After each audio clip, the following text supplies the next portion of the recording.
Well, here we are again, XFM on a Saturday. Just gone 1 o'clock, Steve, if I'm very much mistaken. But we're not here as such. We're away again, gallivanting around. We've got to do the special sort of best of again. Okay. Which we did a few weeks ago. So this is the best of the last 3 weeks. Which I think is, I think it's the best 3 weeks we've ever had. But I'd like it condensed into 2 hours. Yeah.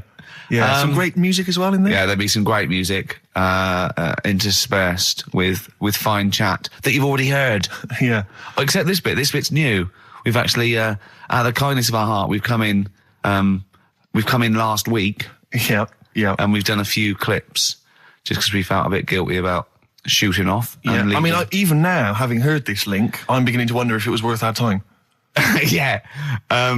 Well, should we play a classic link? Let's play, what, from the last 3 weeks? After this is Feeder. All right, so here's the first bit. Travis on XFM 104.9 on Ricky Gervais with me, Steve Merchant and Karl Pilkington. We're doing Educating Ricky. Right, final one. Come on, Karl. Right, what was it? It was, why don't they just get a diary or some paper or something to write on? Yeah. Yeah. Because snappy. I couldn't think of a heading for it. It's basically Go on. People who have tattoos. I've never understood it, right? That they have something put on their arm. Right, sorry. Have we started the educate? Is this part of it? Are you educating me? This is something that will be useful in my life that I didn't know about. Yeah. Go on then. No, it's just that they've got a machine out, right, that does tattoos. You come up with a design you want, and you this machine scans it, and you put your arm in this thing, and you press print or whatever, and then it does the tattoo on your hand or on your arm. Like loads of little needles that follow a pattern? Yeah, the computer, basically, yeah. Is it a real tattoo? It's a proper tattoo one. The fella said... well, as long as it goes out, it pierces the skin with a I just wondered if it's one of those kind of, those kind of... No, it must be lots of little needles or a moving needle that can go Sorry, along but it. how is this cleaned, in between each person? Dunno, probably... I don't know. Well, no, as long as it's only that. If it's one needle, it's just the head, isn't it? If it's one needle that moves, and does it like loads of little... What are we gaining from a machine doing it? Just because they're going to sort of mess it up. But hold on, how do you keep your arm still? Because your skin moves slightly. It's sort of strapped to your arm. Right, and so it's spread... the fella said that the tricky thing was in all this... It was the fact that, nobody would let him test it out on anyone else, so he had to do it himself. But did it work? Because the thing is with a tattoo artist, they can see when your skin's moved and they can see what they've done and they keep wiping it and looking, whereas a machine's just got to trust itself. Yeah. So I think one needle could go wrong. If it was a lot of needles, that it just came down, 1,000 needles that was an imprint. Yeah. But obviously I'm asking someone who hasn't delved any further than there's a machine that can give you a tattoo. That's all you've got at the moment, isn't it? Well, basically... That's all you've got? That's what I've got, because I'm not a fan of tattoos. I don't... But where did you read this again? This was... Internet? This was on the internet, yeah, it was, yeah. Okay. And I just don't understand why people do it. That's what got me attention. Because me... Sorry, what have I learned from this? That if you wanted to get one... you can get one done by a machine now. People say machines are sort of taking over and that, and there's another one. But it's just the fact. I don't know. So give us the snappy title of this education again. Why don't they just get a diary or some paper or something to write it on? That's what I always think when I see people with loads of tattoos. Like there's that fella who we were talking about the other week in Scotland who was covered 99% in tattoos. It's just like, what have you done that for? Yeah. Do you know what I mean? You can't get rid of it now. You've done it now. Yeah. What sort? No. The Pope. Yeah. What semi? Sorry, Mrs. Robinson, we're gonna have to let you go. Yeah. Go on. You are the weakest link, Karl. Goodbye. Yeah, go on. The Pope. Yeah, the Pope. Yeah, we've got the Pope. Yeah, that's not strictly a question. He wears a... he wears a dustman's hat. He wears blimey trousers. Yeah. Does he live in a council flat? Yeah, he lives in a council flat. He wears a semi-precious stone. What's the stone? The Pope wears a semi-precious stone. What is the stone? You mean, what is it called? Yeah. What is it called? What, is it got like a kind of papal name? I think it's like, is it a 18-carat one? So we got to try and get the carrot of the Pope's big diamond. He calls it Dennis the Stone. Do they want do they want the type of gem it is, like Or is there diamond, some kind of jade, papal name for ruby, it? or do they want it like the Rosetta Stone, or I don't know. I can't. Play a record. Play 2 record. Let's not. Where's your head at?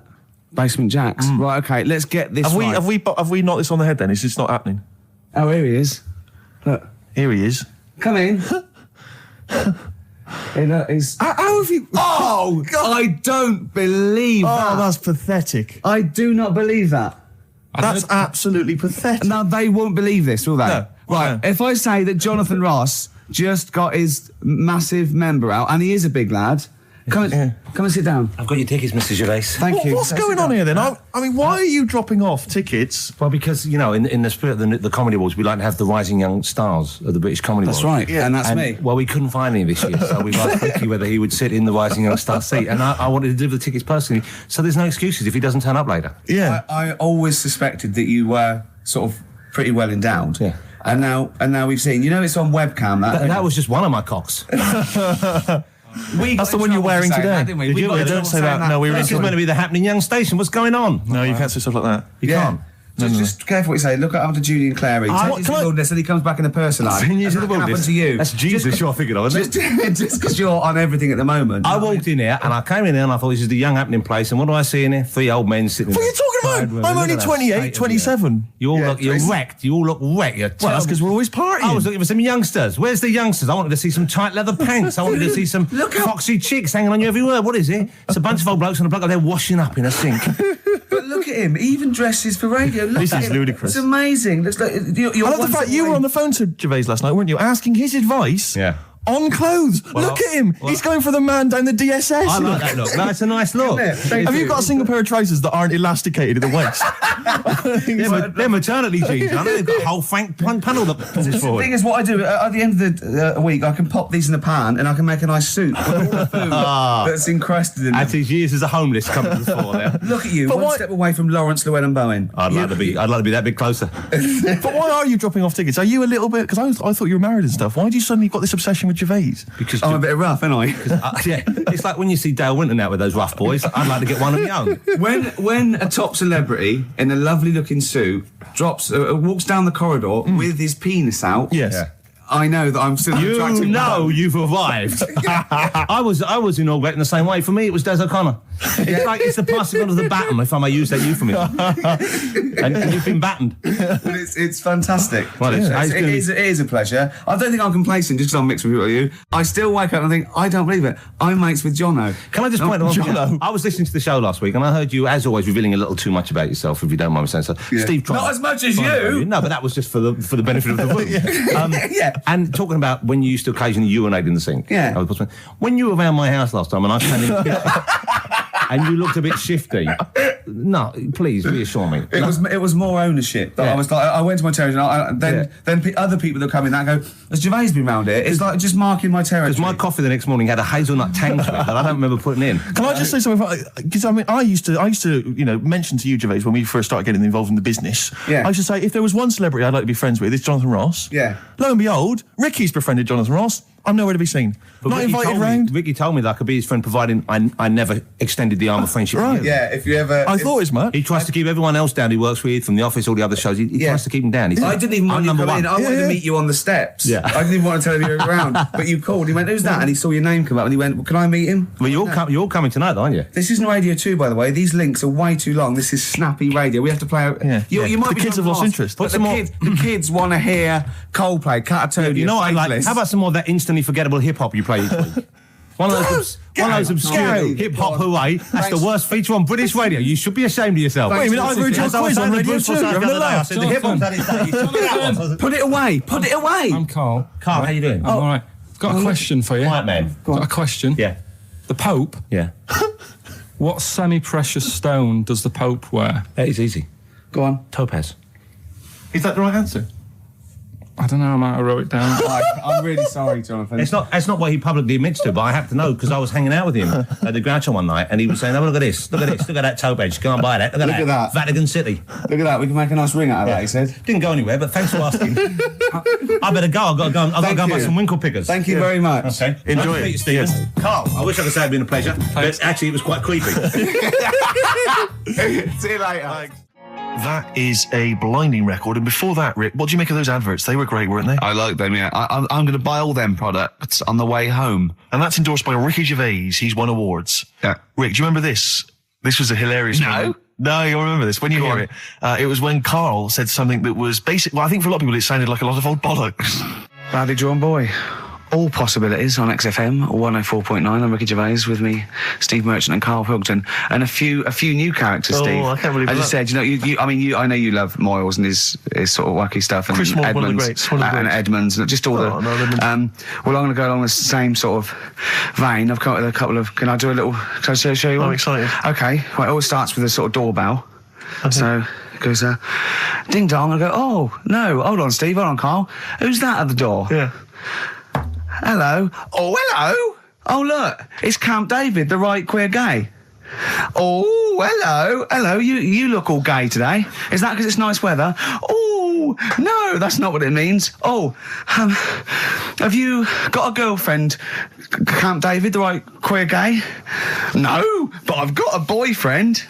Yeah. Oh, bye. Yeah. Right. Oh, ding dong. Oh, it's another one. Another comment. Hello. Oh, look. It's Holy Fuck, the little funny Chinese fella. Wait, that's his name, Karl. That's his name, Karl. Karl. Hello, Holy Fuck. Harold. Yeah. Right? Yeah, that's fine. Mr. Fuck, you can call me Holy if you want. No, I'd prefer to call you Fuck. Yeah. Right? You're right. Nothing wrong with this so far. No. Have you got a girlfriend, Mr. Fuck? Achoo. Oh, you haven't got that SARS, have you? Yeah. No, that's my girlfriend's name. See? Yeah. Clever. Oh, just before you go, Mr. Fuck, I've got two things here. I've got a nice Trilby hat that you could wear, or I've got a little lampshade. Right. Which one do you want to put on your head and walk around? I presume the Trilby. No, but it's not. No. Yeah. The lampshade. Lampshade, of course. Bye. See you later. Yeah. I thought they were genius. Can I be honest? I'll be honest. I thought they were brilliant. I thought they were.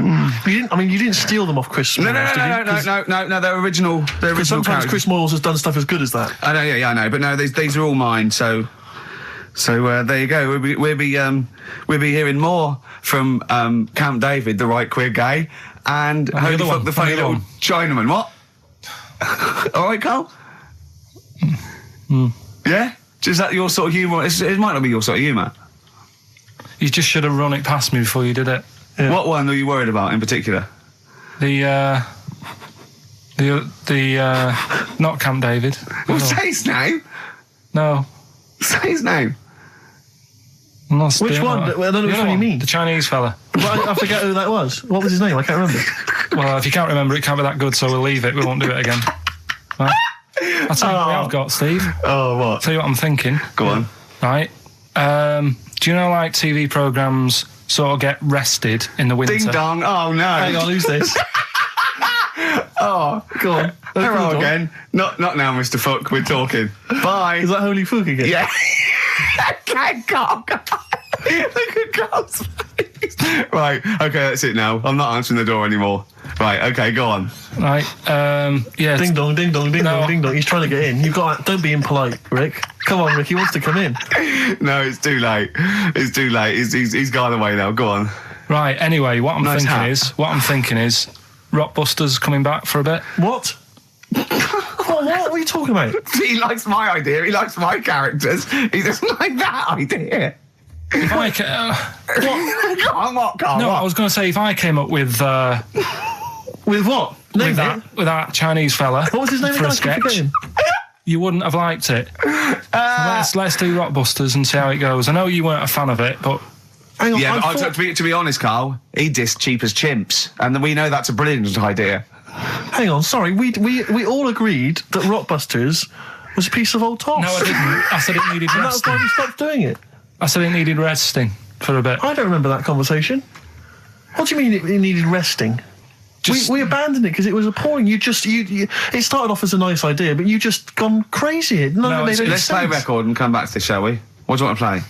Bit of sugar. Oh, yeah. Brilliant. That'll cheer us all up. I don't know why you were thinking of bringing this back. I'm genuinely worried about this.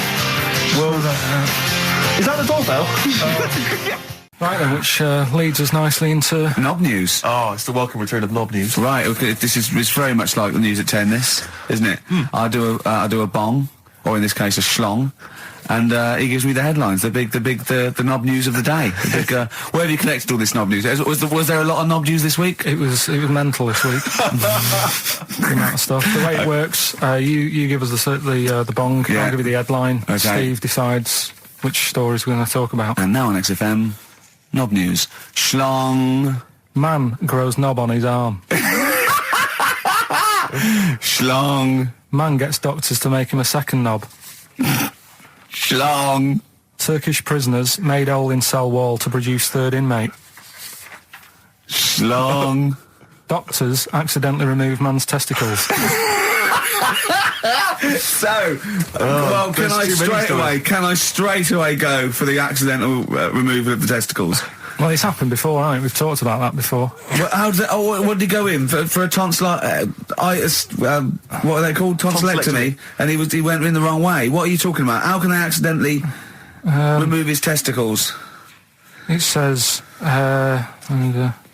didn't look at his folder, and the doctor said to the fella, "Oh, we've removed your testicles and we wanted to take out your prostate gland." So that's what happened. There's the story. This is what I mean. That's why I don't like going to the doctors. Yes. It happens, doesn't it? Because all these sort of it's when they say things like, "Oh, it's just we do loads of these operations." That's when they're not concentrating. Brilliant. Do you know what I mean? When they say it's procedure, that's like having a boring job that you do every day when you're not going to be concentrating. I prefer them to go, "This is a tricky one, this." I know what you mean. I sort of do know what you mean. People, you watch TV programmes about, like, you know, removing someone's second head or whatever, and there's like the best surgeons from all over the world. It's televised. They can't make a mistake. They can't go, "We took his legs off by mistake." Whereas the fella who's having a prostate's like, "Oh, do you want to do it? I'm sick of doing them." Yeah. And they're probably doing a crossword whilst writing it. Of course they are. I've seen that actually in operating theatres. They're doing a crossword. That's what I mean. Yeah. I was just examining some of the other knob news, Rick, a little bit more closely. Man gets doctors to make him a second penis. I'm sure we're all interested to know what happened there. Yeah. A German who persuaded doctors to give him a second penis has lost his wife after he showed her the result. Biker Michael Gruber lost his original penis in a motorbike accident, and doctors built him a second one using a mixture of skin, bone and other tissues. Bone? Apparently, the penis worked so well that he was even able to father a child with his wife Bianca. But Gruber was still not happy and asked doctors to repeat the operation and build him a better organ, to which they agreed. From his hospital bed, he said, "I've got 2 penises, but no wife. I'm hoping when I get rid of one of the penises, I'll get her back." What do you mean? Sorry, he had 2 put on. What side does he wear? So he's had both. So he's had 3 then. Yeah. This is probably the thing that happened with Hitler when he had 1 ball, but he had 3 at one point, didn't he? So he just kept one in the Albert Hall, gave his mum one, and kept the other one. Well, do you know what happened to me on the way in? Go on. A homeless person called me a dickhead. How did he know? Do you know him? Is that why? He's like the local big issue fella. Oh, yeah. Yeah. And he knows me. He sees me walking up and down the street. Oh, that's how he knew you. Right. So normally I have a bit of a chat with him and that. And I walk past him. And, you know, I can be a little bit cheeky with him because I've been cheeky with him in the past with stuff. You pinched his arse. No, just, you know, saying stuff like, "God, you're always there. I mean, you got home to go to," and stuff like that. Yeah, no, just breaking the ice. Go on. He knows, and he'd laughed at that, right, last time, so I thought I can be a bit cheeky, right? So he goes, "Do you want a big issue?" I said, "No." He said, "Come on, I've got loads of them," right? So I sort of said, when I was a kid, and I used to do a free paper around the free papers one, I said, "Just put them in the bin and go home." Right? And he went, "Yeah, but how am I going to get any money doing that, you dickhead?" You see, I can see his point. He is homeless and having to sell newspapers to get 50p or a quid or whatever. Yeah, and sometimes I treat him right? And today I didn't have any money. I had a takeaway last night, and I normally give them £1, and I felt bad not being able to do that because I didn't have any money on me last night. Right. I couldn't look him in the eye. Did you explain this to the homeless person, the traumas of the takeaway without the tip? Did you explain that, you've had it hard as well? I go, look, you don't I know had food delivered to my warm flat. Yeah, it was a nightmare. You don't know what that's like. You don't know what the trauma is because you can't have food delivered to your flat because you haven't got one. So please don't look at me like that. You should have said. But most people ignore him. At least I gave him a bit of acknowledgement and sort of... took the mick. Yeah. I didn't think I was just being friendly. Yeah. No, I know. You got to be careful with the homeless because this is true, and when the clocks went back recently, so you got an extra hour in bed. Yeah. And I was at Cash Point with a friend of mine, and there was a homeless person sat by the Cash Point, and we were getting some money out, and she said spare some change, and my friend said, he's a bit awkward. He's just trying to make conversation with her. He went, clocks go back. Extra hour in bed. Oh no. I gave her £2. I felt so bad. He didn't do it intentionally. He didn't realise what he'd said. Just making conversation. Bumbling. It's tricky making conversation with the homeless because there's so many areas you've got to avoid. What was on the telly. Yeah. Although I get recognised by homeless people and think, are they? I don't know where. But you've got to remember that's very much your demographic, Rick. Yeah. People who watch TV through the window of Dixon's. In Dixon's. Yeah, there was the lasers on. Yeah. They can smell the alcohol on you. They think you're one of them. There's a fella who was in a coma for 20 years. Just they kept taking him through the normal day. They take him to Alton Towers and stuff. Doesn't know anything about it. Just kept going through the motions. Don't know if they kept charging him. Kept putting him through all that. He eventually came out of it. 20 years. And went, stop taking me to Alton Towers, it's shit. I just thought, imagine how much post he had. Eh? How much post?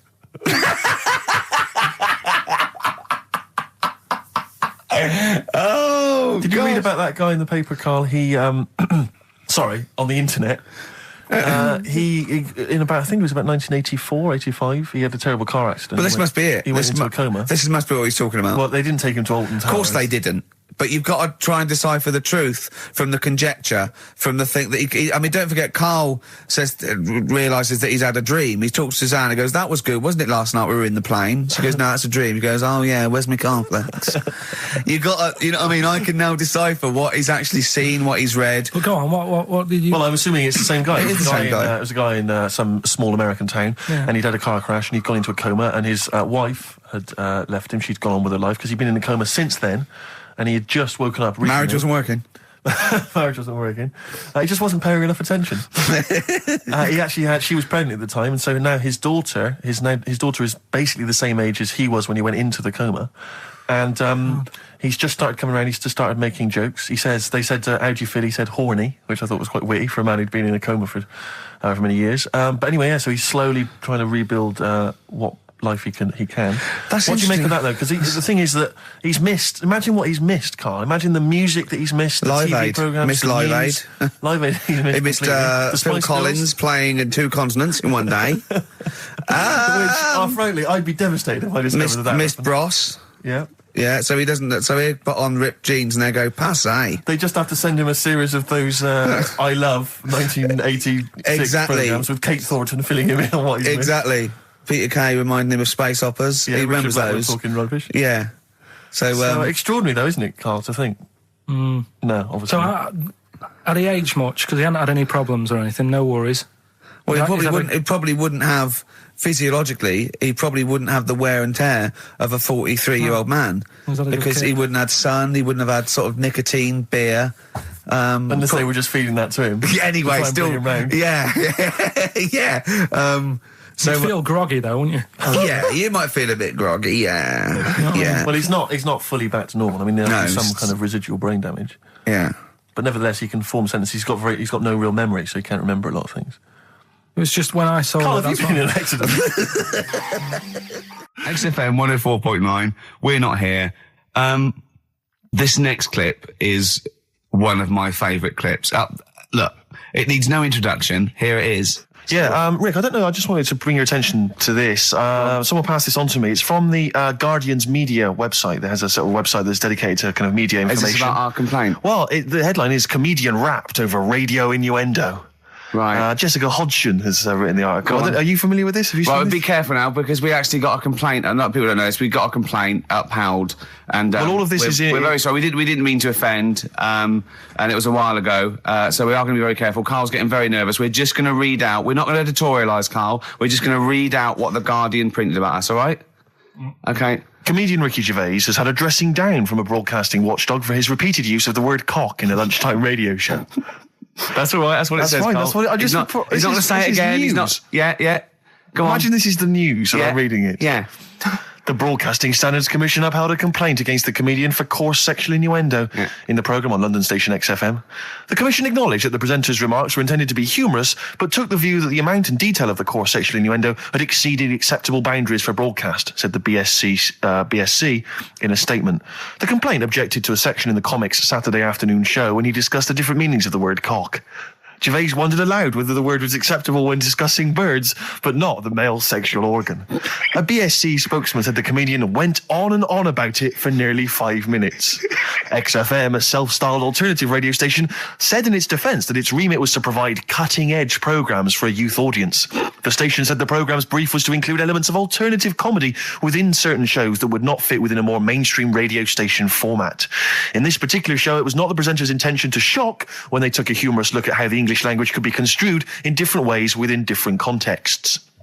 Gervais, whose big break was on Channel 4's 11 o'clock show, has shot to household status through the portrayal of David Brent, the middle manager from hell in BBC Two's cult show The Office. Just in case you didn't know who I was talking about. Yeah, he's a household name, but they just thought you might not have clarify. heard of him, but he is a household name. Now, that's good. That's good reporting, and they're quite right about it. And just to remind people, it was when Steve said the only bird that hasn't got a penis is the swan, and I went on about the male bird being called the cock, but I couldn't use that to mean, and it was childish. But what annoys me is, I'm sure I've heard things on like Radio 1 like that. Oh, what's what's her name in the morning? Sarah Cox. Yeah, and as there's a DJ like Karl Cox. Yeah, so you got Karl. What's the matter? I'm just saying. You're just saying there's a pair of DJs on. Yeah, but we've done this. And What are you talking about? We're just talking about names. They're just saying the names. Now, I love cocks in the morning. You're a big fan of Cox. And at night. What's the matter with you? Come on, Carl.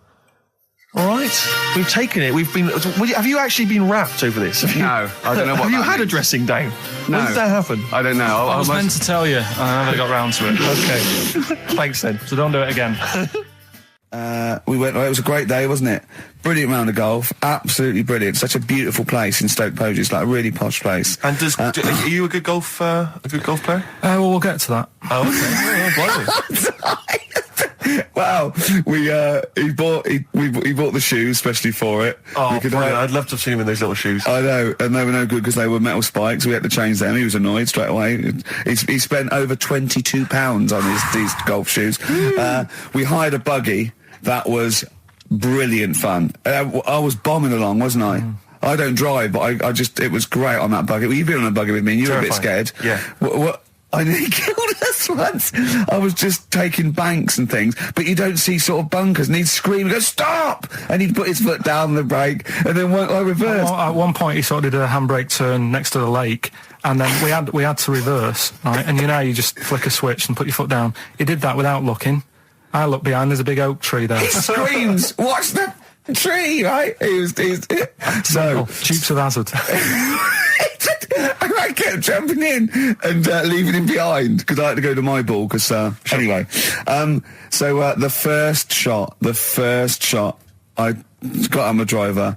I honestly did one of the best shots I've ever done. It went straight down. It was great. I thought, phew, got away with that because it's always the first one because it's a clubhouse and you want to look good. Yeah. So. He tees up, and I've been saying, buy some balls. He just got 6 balls. I was going, what if you lose me? I won't lose 6 balls, right? He tees up, right? Whacks it. It goes miles, like right angles, straight into these the woods, right? He turns around, he goes, go and buy some more balls. So I'm laughing because it's like impolite to laugh, but he broke the ice for me, and I was falling around. And then his second shot, I go, you're off a 3 now. If you take another shot, he went, oh, right. So it's his third shot. He puts the ball down. He hits the ground before it and misses the ball altogether. And I was on my back, wasn't I? Unbelievable. Actually rolling about on his back. And we were terrible. I went round 107. He went round in like 119 or something. Sure. It was just rubbish. How long did it take? 5 hours. Of course. And there was no one around, luckily. Yeah. But it was fantastic. So then we go and have our meal. What annoys me, I said, right, I'll go for a run. He went, I'll have a bath. I said, I'll see you at 7:45. At 7:55, I have to call him. He's not ready, so he's let me down there. I can't stand lateness or laziness. You hate lateness. Yeah, and he's let me down. Do you know his excuse? He fell asleep in the bath because there was no light bulb. There's no light bulb in the bathroom. So instantly he fell asleep. And he was late. No, do you know what I mean though, Steve? If you're sort of like nice and warm and what have you, I was tired anyway. I've been stressed out for 4.5 hours, right? My life flashed in front of me a few times in that buggy. So it's all sort of wears you down a bit. I thought, right, I've got a headache. You're going for your run. I'm going to have a bath. I walk in, put the light on. For some reason it didn't come on, but I thought, it's all right. I'll just, doesn't matter. You can have a bath in the It's summer, so it's light anyway. Well, there's no windows in the bathroom, so... Yeah. So you were in the darkness? So I'm in the darkness. I nod off because I'm shattered. He calls up, hassling me. So I said, well, it doesn't normally take that long for me because... I haven't got, like, long hair. I've got a dryer and so I can sort of one wipe. Yeah. He's already 10 minutes late, though, when I called. Well, 10 minutes. 10 wow, minutes. lateness is lateness. Next. Doesn't matter. Dinner wasn't until 7:15, so we had, like, another 20 minutes anyway. So it doesn't really matter. Yeah, but we said 7:45. So he's calling up, hurry up. So I said, yeah, all right. So I get out and dry and like my tackle and what have you. Calls back again 30 seconds later. No, I don't, I don't like that. Not going to do that, no. Give it a wipe. 30 seconds later, come on. So I end up going downstairs to the meal area. Naked. With a wet shirt on and wet socks. I've got headache as it is. Meant to be a relaxing weekend. But anyway, so we have our meal, which is really nice. And then we're sitting in the bar. I'm having a cigar by the fire. Yeah. Like, we're having a rather nice Pinot Grigio. Yeah. He's there going, I've got headache. Is this 1955 that you live in? I know, yeah. It's so right. And we are knackered because, he's not used to work. I've seen him moaning, falling asleep. He's not used to it at all. And you've been on your feet for over half an hour. Yeah, right. So, we didn't even walk around the golf course. We had a buggy. Yeah. Wasn't even exercise. Like Cole, she's a girl and I'm a man. Good that, innit? On XFM, 104.9, Ricky Gervais, Steve Merchant, Karl Pilkington. As ever, Rick, there's always someone who steps in to defend Karl. Okay, what is the defence? Here's an email from Scott Coomer. He says, Karl is actually right. I've got an A-level in statistics and probability. It doesn't matter how long they have and how many monkeys you have. You cannot guarantee they would type the complete works of Shakespeare. Infinity makes it probable they would get it right, but not definite. Yeah. Well, yeah. Yeah. That's what I was saying. No, you weren't saying, Karl. You don't understand it. Infinity sort of sorts it out. That if they do anything, they nearly do everything, won't they? No, I mean, they'll give it a good shot. No, that's not the point. But the I'd point be is surprised if they did one page right. Right, listen. It's not to do with consciousness. It's not to do with them aiming. They are just bashing away at the keyboard. It's like they're used to show that there isn't consciousness. They chose the chimpanzee because it can type, presumably, hit the keyboard. It's because they hadn't come across you at the time. Yeah. It's to take out thought out of it. It's to take out reason and trying, right? It's just random. They're saying that if you typed enough things, if a computer was left typing everything, if you left it for an infinite amount of time, and they chose Shakespeare because there is meaning behind it, and it's difficult to get it exactly right, to show you that Infinity would come up with it's not just Shakespeare, it's every novel. It's everything. Fairly eloquent there from Gervais. A quick riposte, please, from Karl Pilkington. No, I'm just saying, what I don't understand, if it hasn't read it, then how does it know where it's going? Listen, right, listen, right, Can I just explain to people, right? Some people have said, why are you cruel to Karl? He drives me mental with things like that. What do you mean, well? Let me just take a breather. How do I do your editing? He keeps coming in the week. You know that I work here properly, in the week, don't I? Yeah, I've got a proper job, Yeah. Should be 9 to 5, but I normally get in at about 8 o'clock and work. A lot of people get in at 8 o'clock. Working hard, trying to do my job. 3 times this week, I've been rushing around. I walked past my little studio. He's sat in there, all right?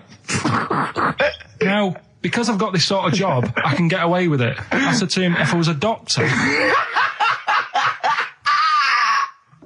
would he keep coming to me practice? If you were a doctor, there'd be severe problems with the NHS. Oh, imagine that. The standards would have lowered so much if you can arrive at the hospital you're a We'll doctor. pop in, I'll go to lunch, don't we? We have a little lunch break, don't we? I go, come on, let's go now. He goes, I'm busy. I go, come on, let's go now. He's going, oh, you're doing me head in. Well, when I was talking about the monkey conundrum with Karl, he said to me, right, if I had a day off work and I was, say, watching the TV and with one hand I was typing a typewriter, would I type Shakespeare? I mean... Yeah, but you see, there's certain things. We were talking a little bit about this stuff the other week, weren't we, when we said, you were going on about Einstein, and I said he's not that good. You know, E equals MC squared. You know, it sounds good, but I've never used it and that. Right? I've never used it! You haven't used 2 and 2 equals 4, Karl! The fella with an apple fell on his head. You know, it could have been anyone sat under that tree. Do you know what I mean? It's just annoying. Lucky. And It just happened to be a genius. Newton gets all the credit do you know for what his I mean? laws of the universe. Well, other people were working whilst he was having a lunch break under the tree. So in a way, it's like he didn't deserve to have that success story. Again, forget the apple and the tree and whether he was sitting down having a lunch break. It's totally irrelevant. Yeah, but what I'm saying is there's certain things that will just happen. You know, it's like, I think we were talking, when we were out eating the other week, we were talking about Noel Gallagher. Well, this is the reason the monkey discussion came up, right? Noel Gallagher... I don't know what to say. I don't know what to say. Rick, I don't want to misquote Noel. I'll be like Herbert Lom in Clouseau. I'm going to get a twitch whenever he opens his mouth. I don't know where to start with some of his statements. Well, as I say, this discussion began because we were talking about a quote that Noel Gallagher supposedly gave. Now, I don't want to misquote Gallagher, but the gist of it was that he said, had I written Wonderwall or whatever, instead of the Beatles writing Strawberry Fields or whatever, I'd be the one that was considered the great songwriter and it wouldn't be the Beatles. You know, it's just the fact that they came first that meant that they get all the credit as being the greatest band. I don't know where to start with that statement either. I mean, that's Gallagher's thing, and he's, you know, well, whatever. We know what we think of that. What was your point, Karl? You agreed with him, didn't you? Yeah, I reckon, right? Do you know we've talked about putting a baby in a room before and it'll know what colour it is and stuff? If you got a room that's painted red, right? But forget that, because that's going to confuse Hear him out. Listen to me. Say if they did some new TV show, right? Like, what's that film with Jim Carrey in where The Truman Show.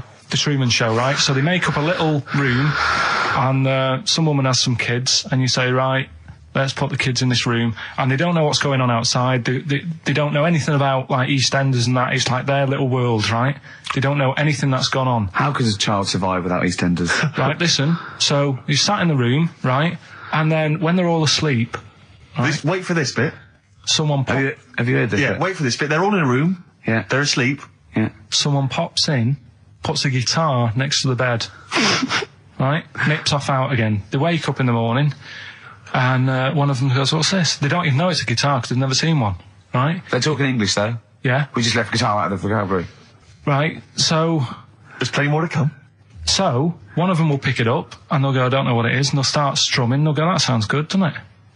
Give them a few weeks, they could come up with Hey Jude. Whereas, typing Shakespeare, a monkey that can't even spell, I see that.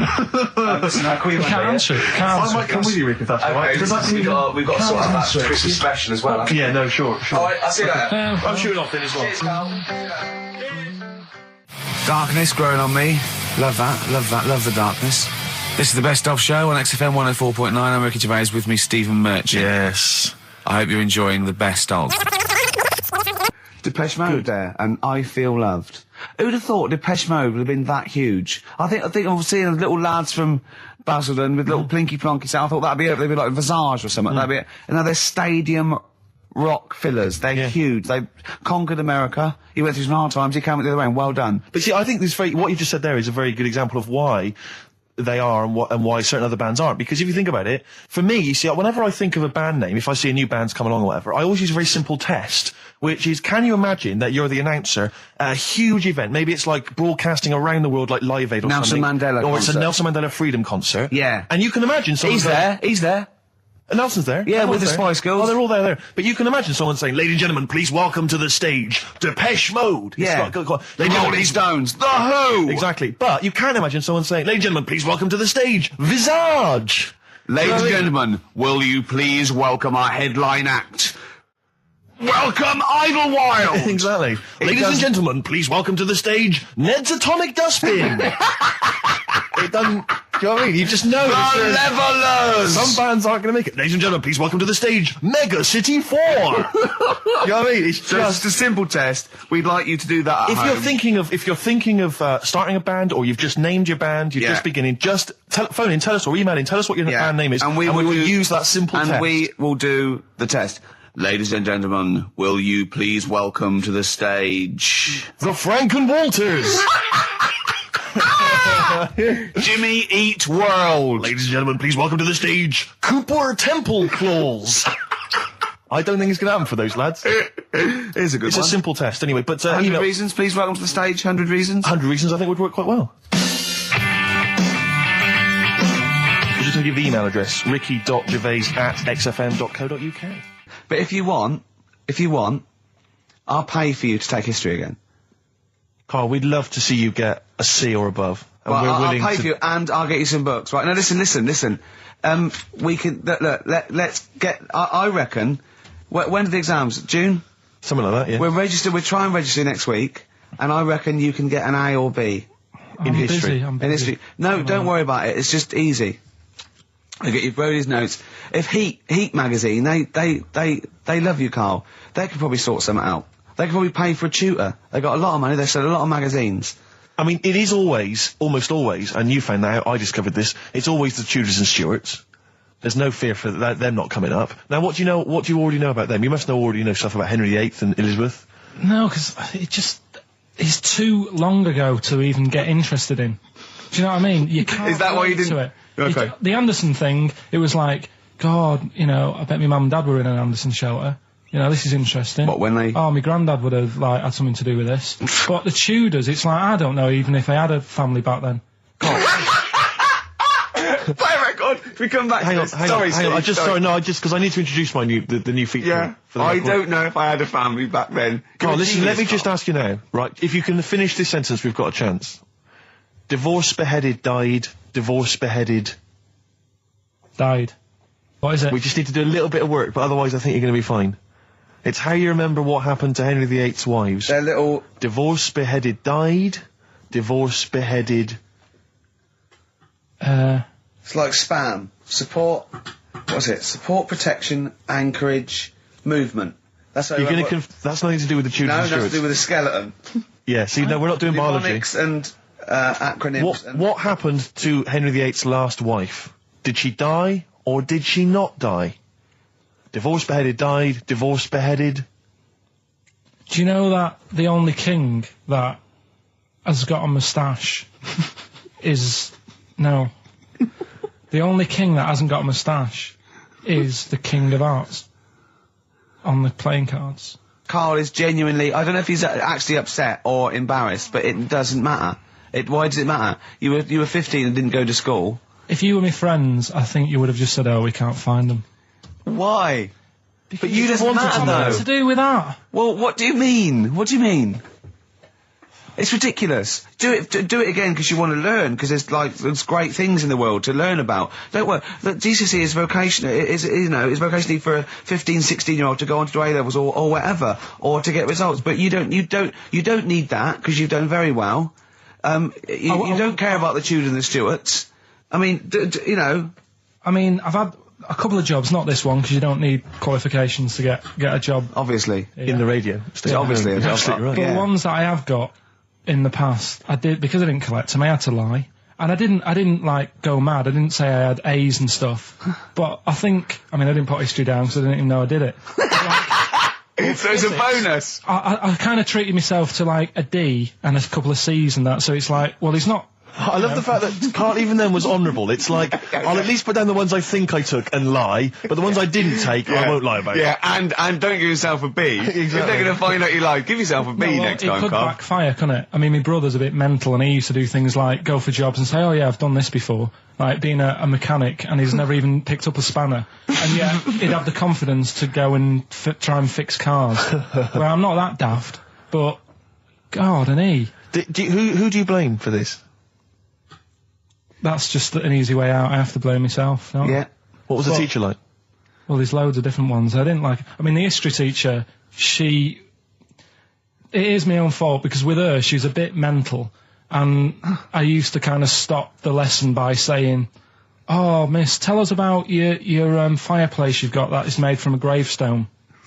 Because that's what that she would had. stop any English teacher in their tracks. And she loved telling you about it. Yeah, so it was like, oh, I learned brilliant. that from a teacher. So that's why I didn't know about divorce, head loss, and all that. Yeah. Dandruff legs. Horse, head loss, dandruff legs. But remember now, divorce beheaded died, divorce beheaded survived. That's all you got to remember. And what's that? That's what happened to Henry VIII's various wives. In order. What does it spell out? No, it doesn't spell out anything. You just got to remember the rhythm. In order in which he married. Yeah, but it helps. It's like when my mum taught me the alphabet. She taught me as like a song. A, B, C, D, E, F, G. Yeah, constant. No, not like that. Huh. That's how everyone else could do it, and I couldn't do it that way. Right.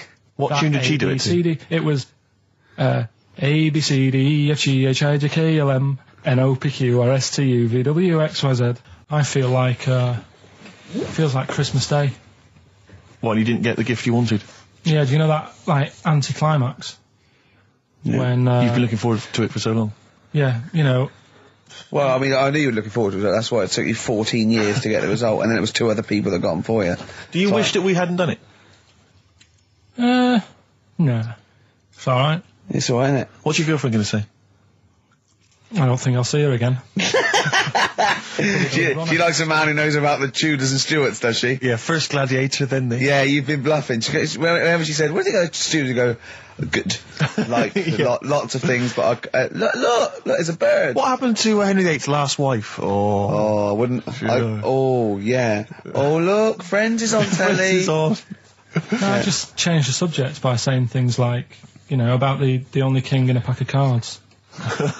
That threw off the scent. That threw us off the scent. That wouldn't fool an invigilator, would it? That's the thing. You can't use that one with an exam board. I said in the past to you, Rick, that my grandparents, so I love them dearly, but it's like for the last 30 years they've been waiting to die. I know. It's like they just sort of, it's like, you know, the novelty wore off of life. Life in the 50s. Yeah, they got kind of bored of it. Life, in the 40s, it was brilliant. All sat around the old Joanna as the bombs fell, singing. They loved that. The 50s, you know, that was great as well, because that was the post-war years. It was, you know, it was a bit tight in the pocket, but it was all right. Everyone pulled together. And then the 60s came along, all the crazy music, the funny hair. Let's stay in bed. Exactly. They basically stayed in bed. And it was one Christmas when my grandmother said to my dad, "What do you like for Christmas? What do you fancy for Christmas?" And this must have been, I don't know, 20 years ago. She said, what do you fancy for Christmas, Ron? And he went, "Well, you know, I could do with a nice big kind of warm winter overcoat." She said, "Don't worry about that. Don't worry about that, because your father will be dead soon.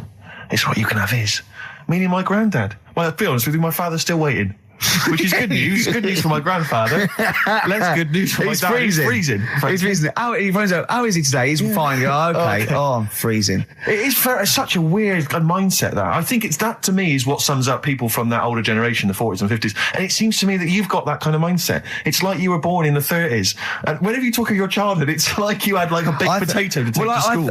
And a hoop and a stick as a Christmas gift. The other thing is, I think that that sort of generation, it seems that the man is dependent on the woman. There's a total dependence. Oh, absolutely, If she dies, he's done. Yes. He's done for. He'd just pine away. If he dies, she's got 30 years of pottering. Absolutely, yeah. Do you know what I mean? Yeah, and going to, like, you know, the youth club and the church. I know what you mean, yeah. It's sort of like that. It's sad. Of course, it's sad for them, but it's sort of not the end of their life. No, sure. And it sort of is the other way around. I don't know why that is. Yeah. It's terrible. That's a little melancholy thought for I know, Christmas I've really brought it. You brought it down. You've brought it down. I've brought it. This isn't a nice show at all. This is terrible. Well, we're going to have people just killing themselves. What?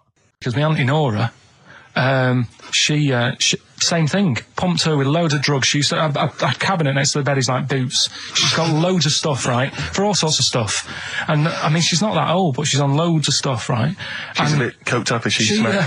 She called up my mum once.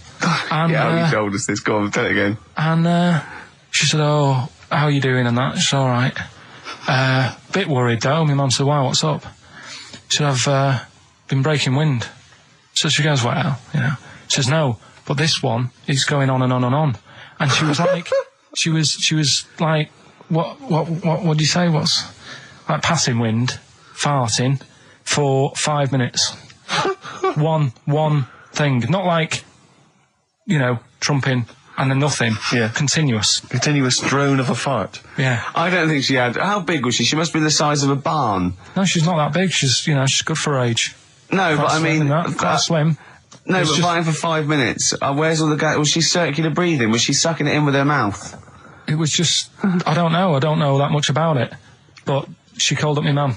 About 2.5 minutes in. Could you hear it in the background? 2.5 minutes in! 2.5 minutes in, she called my mum up, and it went on for a further 2.5 minutes. Oh. And she just stayed on the phone, did she? Where was... Going, well, can you hear that? Well, Yeah. Did she hold the phone next to her arse? Listen to that. She was off the I'm ground. trying to work a tune down. She was actually hovering. She was 4 Yeah. foot off the ground Yeah. when they found her, the ambulance Yeah, men. the cat's dead. Don't light a match! Don't light that cigarette!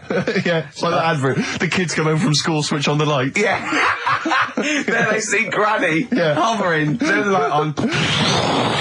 Be careful if you have an elderly woman at home. Yeah. Drugs make you fart. so that's what I'm saying, just let these people... What are you saying? No, wait a minute, what are you saying? I'm saying let people enjoy the life they've got left. No, you're not. You're saying don't put them in hospital, leave them at home to die. No, I'm not. Give them a Rubik's Cube and let them die. I'll tell That's what you're something- saying. Yeah, I'll tell you something now, right? Steve, Right. I'll tell you something. I didn't want to do it because it brings the show down. But she did die. Who, the blue-handed lady? Yeah. How do you know? Because I said to my dad, how's the woman next door? How's She said, Friday? oh, she went last night. They've got an old fella in there now. God. So, there you go. So, wouldn't it have been better to leave her at home where her friends and family can call and speak to her, even nip that round if they want, with a cat, I imagine. No, it's definitely a cat now. What was that cat's called that you imagine? Probably, I'm seeing like a big ginger one, so I don't know, something like, I don't know, maybe ginger or whatever. Maybe I had a budgie. But that's what I'm saying, just let him enjoy his life, because dying in hospital, I wouldn't like to do it. If I went to the doctors and they said, you haven't got long life left, I'd say, well, I'll stay at home. Yeah. And that's the point I'm getting at. Yeah. Right? If you can't do anything for them, let them enjoy their life. Yeah, a Rubik's Cube. Right. Well, XFM 104.9. We're not here. Oh, it is a bit like being Dennis Norden, playing some great moments from the show. I was just imagining Dennis Norden one day, sort of just like waking up out of his stupor. He's doing this, and he'd go into the producer and go, I've just seen a couple of my programmes. I just saw It'll Be Right on the Night 18. It's shit. It is terrible. Why didn't someone tell me? Well, we didn't want to upset you because, but I've been doing it way too long. Well, you could just let me go on forever. Well, until you died, yeah. Well, why can't my son take over? Well, he's 80, Dennis. And the jokes I'm doing, they're awful. They're just, why have I got that clipboard? I've written these jokes, they're not funny. There's an audience, they're laughing. What are they laughing They're not at? laughing. They're not laughing. That's canned laughter. Who are those audience? Who goes to an audience for It'll Be Right on the Night? A lot of them are older than you. It can't be right. Do you know we have a 15% fatality in one of your audiences? But I went home at Christmas. I watched one of the episodes. Yeah. I was with my family and friends. I said, watch this, you'll love it. Stony face. No one laughed. They all thought it was shit. Well, it is. Well, why didn't you tell me earlier? We didn't want to hurt your feelings. You're an old man. You may be upward of 102. I didn't realise. Yeah. I think that my new TV is too big, Rick. I said that I know, when he I don't know bought what it. I was thinking. But I can't believe it. He talked about this buying it. He's got a bit of cash now, of course. And what is it? 42 inches? 42-inch plasma screen. What did it cost you? $3,000 or Oh, something? don't tell me. That's Wow, gross. it's 3.5 ridiculous. grand. $3,500. Big spender. Of course it's too big. Well, I can't get far enough back in my room, in my living room for it. You're meant to be, I think, 4 times the screen size away from it Really? to get out from the air. So that's 4 times 42 inches you're meant to be sitting away from it, which is impossible. Yeah. Well, I'll have to just get friendly with the neighbours. Yeah, watch it through a hat. If that's the case, though, aren't you better off just getting a portable? What? I don't understand that rule. What are you saying? Well, you're meant to be 4 times the screen size away from the TV. But then what's the point in having a big telly if you've got to keep moving further back? Get a portable. And sit right next to it. Do see your point. Why do people go to the cinema then? Did you see films that are out yet? Fair enough, he's got you there. Done. I'd tell you this, though. I had it delivered, and, are you supposed to tip delivery men? Of course you I are. don't know. You see, I've never had anything delivered before. I never spent that much money. Not if it's a courier with an envelope, but if it's a bloke who's struggled up the stairs, two fat blokes with a fridge, then give him a £5 for a drink. But the problem was, I didn't realise, and I was thinking to myself, I wonder if I've got to tip him. And the guy was leaving, and my mobile phone went off in my pocket, and I reached in to get it. He put his hand out, thinking it was a tip. I went, it's just my phone.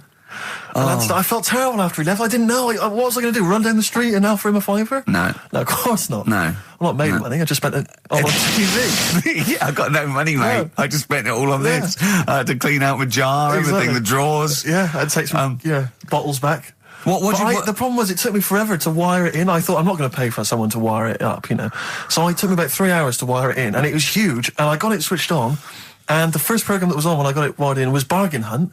I'll tell you this, David Dickinson's tan almost took my eyeballs out. It was incredible. It was like X-rays. It was extraordinary, the glow. A huge plasma screen with this orange thing coming out, and he keeps turning to the camera, doesn't he? Just to get you. Yeah, he turns away. You get a bit closer. They go, "What's he doing?" He just turns around, takes the cornea off. What do you think, Bargain Hunters? Bargain Hunters. Oh dear, that's why I'd buy a plasma screen to watch Bargain Hunt. I mean, it's ludicrous. This is the problem, is because what do you watch? I mean, have you watched anything that's been worth having? The only thing I've watched really worth watching. 24. Well, 24 works great, but also films. Obviously, that's the main reason I bought it, because films just look amazing on the DVD on the plasma screen. There's that one. There's that one that a bloke, right, was going to get a phone call at 4 o'clock to find out if his business was, okay, right? And if he didn't get the phone call, he knew he was broke, destitute. So dead on 4 o'clock, the phone didn't ring. So he went up to the roof, his office, and he jumped off to commit suicide. And as he was passing his window, the phone was ringing. Oh no. Carl, it didn't happen. Didn't happen. Think it through. Who told that story? Who told that story? As he hit the pavement at 120 miles an hour. He's the only person who could have known that series of incidents. Also, why didn't he wait? As his life's at stake, why didn't he wait till 5 past? I'm going to give it 5 minutes just in case. In case the lines are busy. Yeah. And what sort of bloke goes, I'll call you at 4, okay, if you're busy. Well, call me anyway. No. If I don't call exactly 4, then, you commit suicide. Commit suicide. I would, because if I don't call at 4, that's the end of it. Well, call me anyway. No, that's not the way I work. Why can't you just call me and tell me the other way? Well, I'm telling you how I do it. If you're bust, I don't call. Can't you just call to verify in case something goes wrong? What if it's engaged? It won't be engaged. Just commit suicide at 4, please. It didn't happen, Carl. What exactly is there then? Is it just a kind of moon-like kind of surround with just kind of dust and rock? That's exactly what you see. I was there when the Mars thing went wrong. I would have just sent a camera crew there, filmed a bit of that, right, and say, here we are, this is it. Ignore the little coffee shop in the background. Right? This is Mars, because that's where it's like just loads of dust, holes everywhere. Tidy it up. Little round-headed aliens complaining, whinging, just like Mars. Yeah. So, is there what's the best bit about the holiday? Come on, pretend you're Judith Chalmers. I have been doing. I would have done all. I would have said that. Don't bother. Right. I mean, the hotel was good. Yeah. That was all right. What was that like? It's all right. Just, clean. That's all you want, isn't it? See, that's not quite what Judith Chalmers does. She doesn't go, what's the hotel like? All right, yeah, clean, isn't it? All right. What was it like? What was it? 3-star, 4-star? Did it have a swimming pool? What was the room like? Yeah, had a swimming pool and that. Yeah. Yeah, it's good. I think it was one of the better ones on the island. Okay. Nightlife?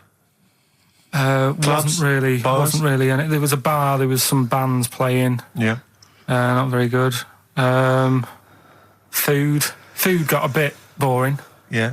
It was always the same food every night, but they sort of themed it and made out as if it was different. So, like, on Mexican night, it'd be chicken with a nacho on it. Right. And Chinese night, sort of chicken with a little prawn cracker on it and stuff. Sure. But that got a bit boring. That's me just turning on my phone, because I want to read to you a text that I got from Carl. I think you sort of sum up the holiday in this text, don't you? Do you remember it? I can't remember.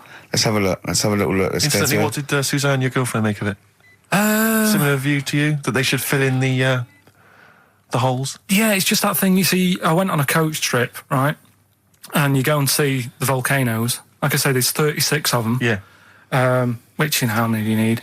And when we're on the coach going round all these volcanoes, the fella on the front's going and look out your left window at the moment, and there's a volcano. And if you quickly look out at the right-hand side there, there's another one. Right. And on the left, he's just like, all right, we've seen it. Sure. Do you know what I mean? Yeah. And we'll talk about that trip in a bit. Right, this is the text I got from Karl, right? All right. Been up to a volcano. Been in some dead artist's house who built his house in the lava. They said they would show me science with volcanoes, but all they did was chuck some water in a hole and it shot up in the air. No dwarves in the canteen, no Scousers here, but there is a Swede woman with a big head. She looks effing gormless with a cap on. All right? So a little reference there to... A Swede woman? What's that mean? Do you mean Swedish? Yeah. Or she looked like a vegetable? No, a Swedish woman. But they've all got sort of quite big bill, aren't they? And I sent him a text. Oh, well, it's just good to be on holiday because, I'm working. He sent back, so am I. Just been watching Sky News. There is a school for monkeys who want to get a band together. Is that monkey news for later?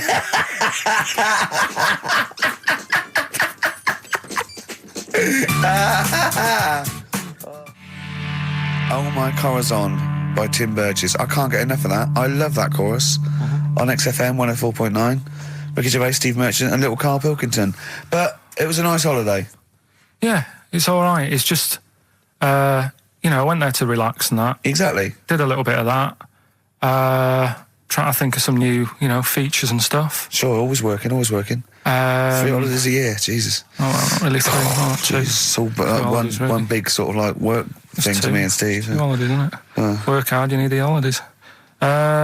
So, yeah, the things that annoyed me was like, you get bored, sat around the pool after a couple of days. I'd read my book. Yeah.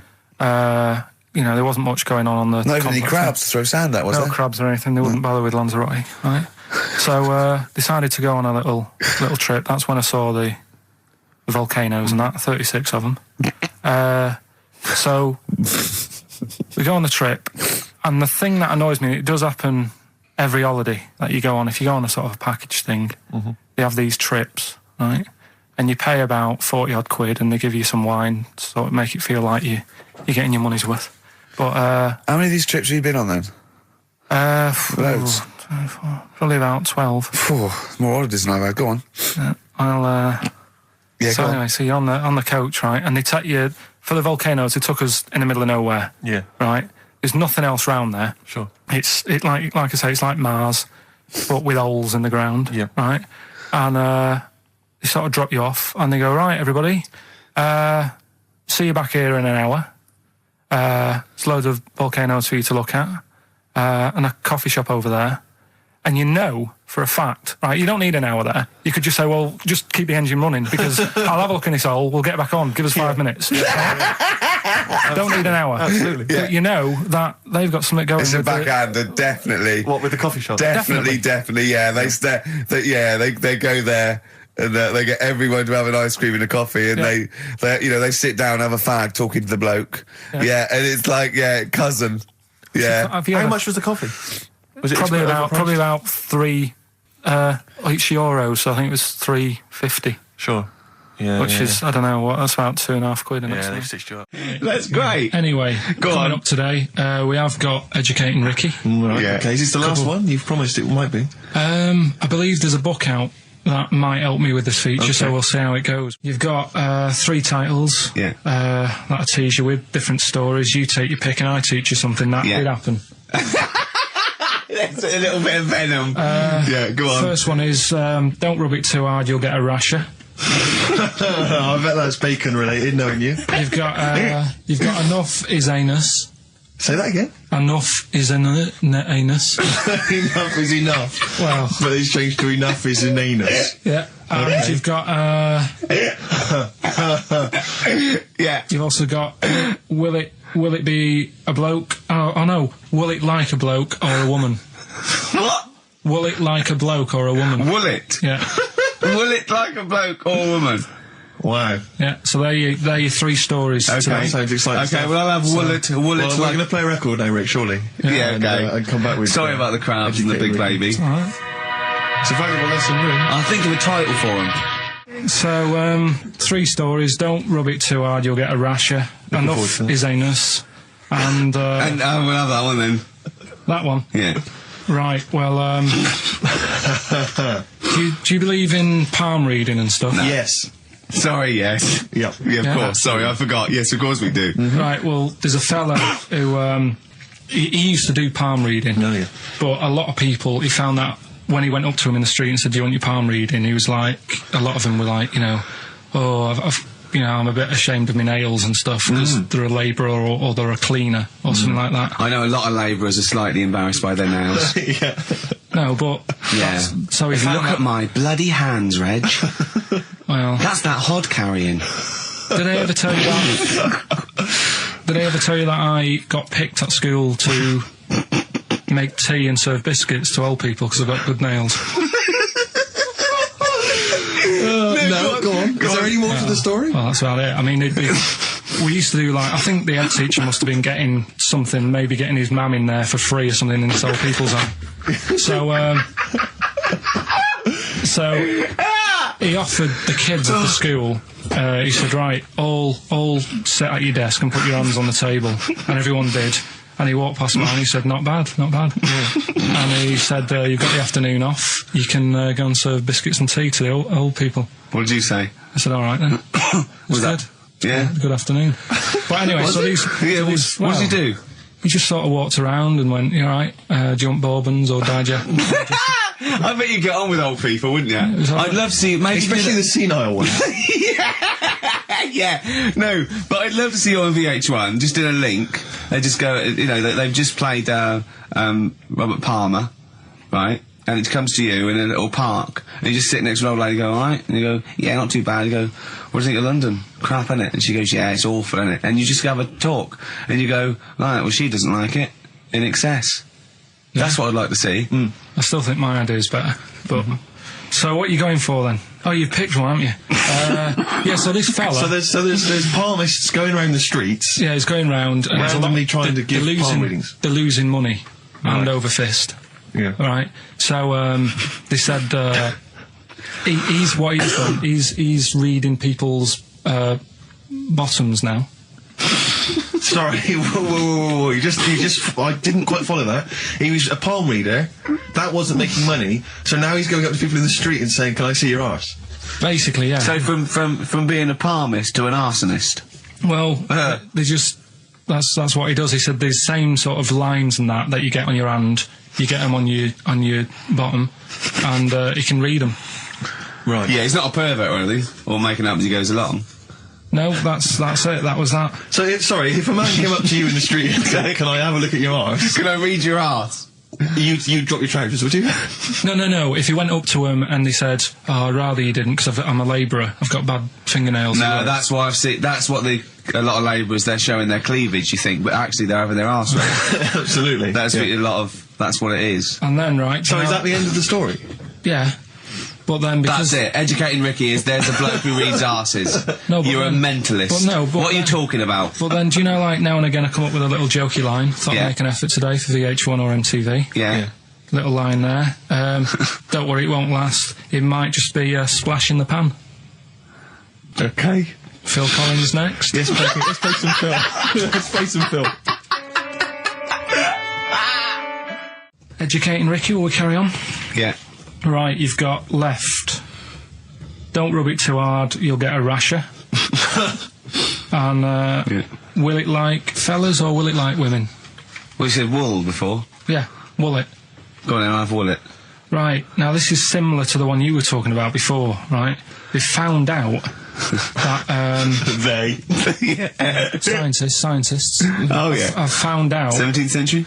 that like now 1 in 10 rams are gay. 1 in 10 rams are gay. Yeah. Yeah. So that was like wool it. That's how I could get that in. They got a load of gay and straight rams. Right. Right. they worked out which were which first. They said, right, that bunch there is a gay bunch. They looked better. They just had more pride in their appearance. And the other ones, you know, the straight ones. And then they gave them to this scientist and said, right, go on, do what you got to do. And they took the brains out of all of them. Just to check. And they did tests on the brain, and it worked out that they've got something smaller in the brain. The gay ones have got something in the brain that makes it smaller. And they said, right, well, that's probably how it's going to work on males, on like males and females and like humans. So you took from this that gays have smaller brains than straight people? No, there's something in the brain. Right, go on. So if someone's saying, you know, oh, I'm a gay, or they're not sure or whatever, they will now be able to find out. So you can go to the doctor and to find out if you're straight or gay. Is there any gay in my brain? Let's have a look. You've got a little bit of a gay in you, yes. A little bit of gay in there. Yes, you've got the, you've got a little bent cell there. Well, that's why they did it, anyway. I don't understand how they could differentiate which was straight and which were gay to begin with, before they then gave it to the scientist. Wasn't that what the scientists figured out? How could they tell? There's one theory that it's genetically determined. There is one. There is a theory that's genetically determined, but I don't think it's as easy as pulling a sheep's brain apart and finding a little pink sort of like blob in there and going, right, we've taken the guy out and now he's going to go and shag some ewes. I don't think it's that straightforward. Although homosexuality does occur at a similar sort of rate in animals, I think. Yeah. Yeah. So you knew that, didn't you? So that's that one. I mean, I just like the idea of the farmer figuring out which is straight and gay. Well, that one's wearing quite a camp-looking neckerchief. So I'm thinking maybe he's gay. Is that? Yeah. I love the fact they can. That one's a big fan of Sophie Ellis-Bextor. Yeah. They put on ABBA and see which ones dance. Exactly. That's how they. Which one? Yeah. Put on like Barbra Streisand and see which ones sing along. It is rubbish. What did I find out? Did you just say that is rubbish? No, I found out other stuff in the week that didn't make the top 3. Wow. We haven't even had to. This must be mediocre stuff. This must be really bad. Yeah. Or it might be dubious. Go on. There's a woman in Ireland who has been with a fella for 11 years. Yeah. She always saying to him, you know, when are we going to get married and that? And he's like, oh, we don't need to. You know, we're happy and that. Do you know, like I am with Suzanne, it's like, there's no point, really. Yeah. Unless you have a kid, I don't think you need to, do you? Right. So, he was like, we'll do it in time and all that. Anyway, he comes home from work one day. He says, oh, go on then, we'll get married. She was so shocked, her hair fell out. Did you get that? Wow. So that's extraordinary. What did he say? Oh, I'm not marrying you, Baldy. Yeah. Well, she was so shocked her hair fell out. Yeah. I love the idea of it just going to the ground. Fell out. Yeah. Yeah, what else? Right, that's rubbish. That's rubbish. Next. You've also got, it's weird, isn't it, Rick, that the stories that we made up are more plausible than the facts he's actually giving I think us. we tried too hard. I think we tried too. That's what he's willing to believe. He's willing to believe that a woman's hair fell out when her husband came out and said, let's get married then. Oh, you're all romantic. Yeah, then, here's a good one. Go on then. Right, in Dubai, this woman went to Dubai for a holiday. And she was over there, and apparently in the markets they sell lizards. Oh, go on. Right, just like for people to buy. So she buys one, not knowing that you're not really meant to take him out of the country. Sure. Puts it in a bag. Yeah. As you do. What have you? And then she gets to the airport when she's going home. She's thinking, I can't really leave it in my bag. Yeah. So she puts it on her head. On her head? Wears it as a hat. She wore the lizard as a hat? Yeah. People on the plane were just like, yeah, everything's fine, you know, they're doing the cross checks and that. Yeah. Have you got your seatbelt on? Yeah. There's a woman there with a lizard hat. Everything's going well. She gets off the plane at Manchester Airport. Lizard sticks its tongue out. Yeah. The air hostess says, what are you doing with that? She goes, I've had it. Lizard said, I just found her in Dubai. They said, I've had this with me all journey. And they said, well, you shouldn't have done. And they took it off her. Yeah, I think that is true, actually. Yeah? Yeah. So what about that? Yeah, good, yeah. That educated me. Right, what, any more? Well, what's that taught you? That's taught you, you know, be careful when smuggling lizards back as some kind of hat. Yeah, just say, lizard, keep your tongue in, you twat. Not at the customs officer. Yeah. And, What else? Have we had? Anyone didn't quite make it? Anything to declare? I've got a lizard on my head. We've got an old saying one if you want that. Go on then. Are these ones that didn't make the list? These are ones that didn't make it. Oh, right. Okay. Because I always get more in than I need to, just in case. Just think if someone's just tuned in now. And I tell you what, actually, Go on. right, it's a bit funny because I was looking on the web in the week at different sayings, and do you know the saying? A round head does not an MTV presenter make. Yeah, no. What's that saying? Spark in the pan or something? Eh? Flash in the pan? Flash in the pan. Yeah. Do you know what I'm saying? Yeah. That's a bit like what could happen to me, innit? Do you know what I mean? There I am trying to do my normal job, right? And then you bring me in here on a Saturday. Next thing, everyone's after me. Yeah. And then it doesn't work out, and I'm dropped. Yeah. And that saying flash in a pan, do you know how it came about? No. Do you know like how years ago they used to dig for gold? Gold. Yeah? Yeah. And they had like a little pan, Yeah. and they'd put the soil in, and they'd rub the soil. Yeah, and it's shone in the sun. Now and again, it shone in the sun, and they get all excited, and we're like, oh, brilliant, some gold. And then they realised it was just the sun flashing in the pan. Yeah. And that's, do you know what I mean? Yeah. Yeah. So again, that's a bit weird. I saw that saying in the week, almost like a little thing saying, don't be getting carried away. Omen? So, well, makes you wonder. But anyway. Not really. So, last one. Yeah. Don't rub it too hard, you'll get a rash. It's been a mess today, hasn't it? What do you mean it's been a mess? It's been a mess. What has? This. What? The show? Yeah. How has it been any worse? It's just all over the place. There's no sort of, it's not tight like it normally is. And she'll be going away with this, thinking that's what the show would be like. She listens on to the show. MTV. She knows it's a shambles every week. Go on. Well, don't rub it too hard, you'll get a rasher. Yeah. Do you know the saying, ham it up? Yeah, go on, yeah. Right, well, do you know what it means? Well, it means to overact. Right. Well, years ago, with actors in musicals and stuff, the actors used to look pretty ill on the stage because they didn't have proper makeup and that. Right. Right. So what they used to do to make themselves look Rub their face in pigs? well, they got bacon, rubbed it on the face, and it made the face a bit sticky because of all the the pig fat and bit of lard and stuff like that. And then they'd go and get some bricks. Bricks. Yeah, house bricks. Rub them together, make some sort of red dust from the brick, and then put the dust on the face. And the fat and the lard and that would make the dust stick to the face. And they'd look well under the lights. And that's where They saying... smell great as well. Yeah, well... Lovely. Everyone likes the smell of bacon.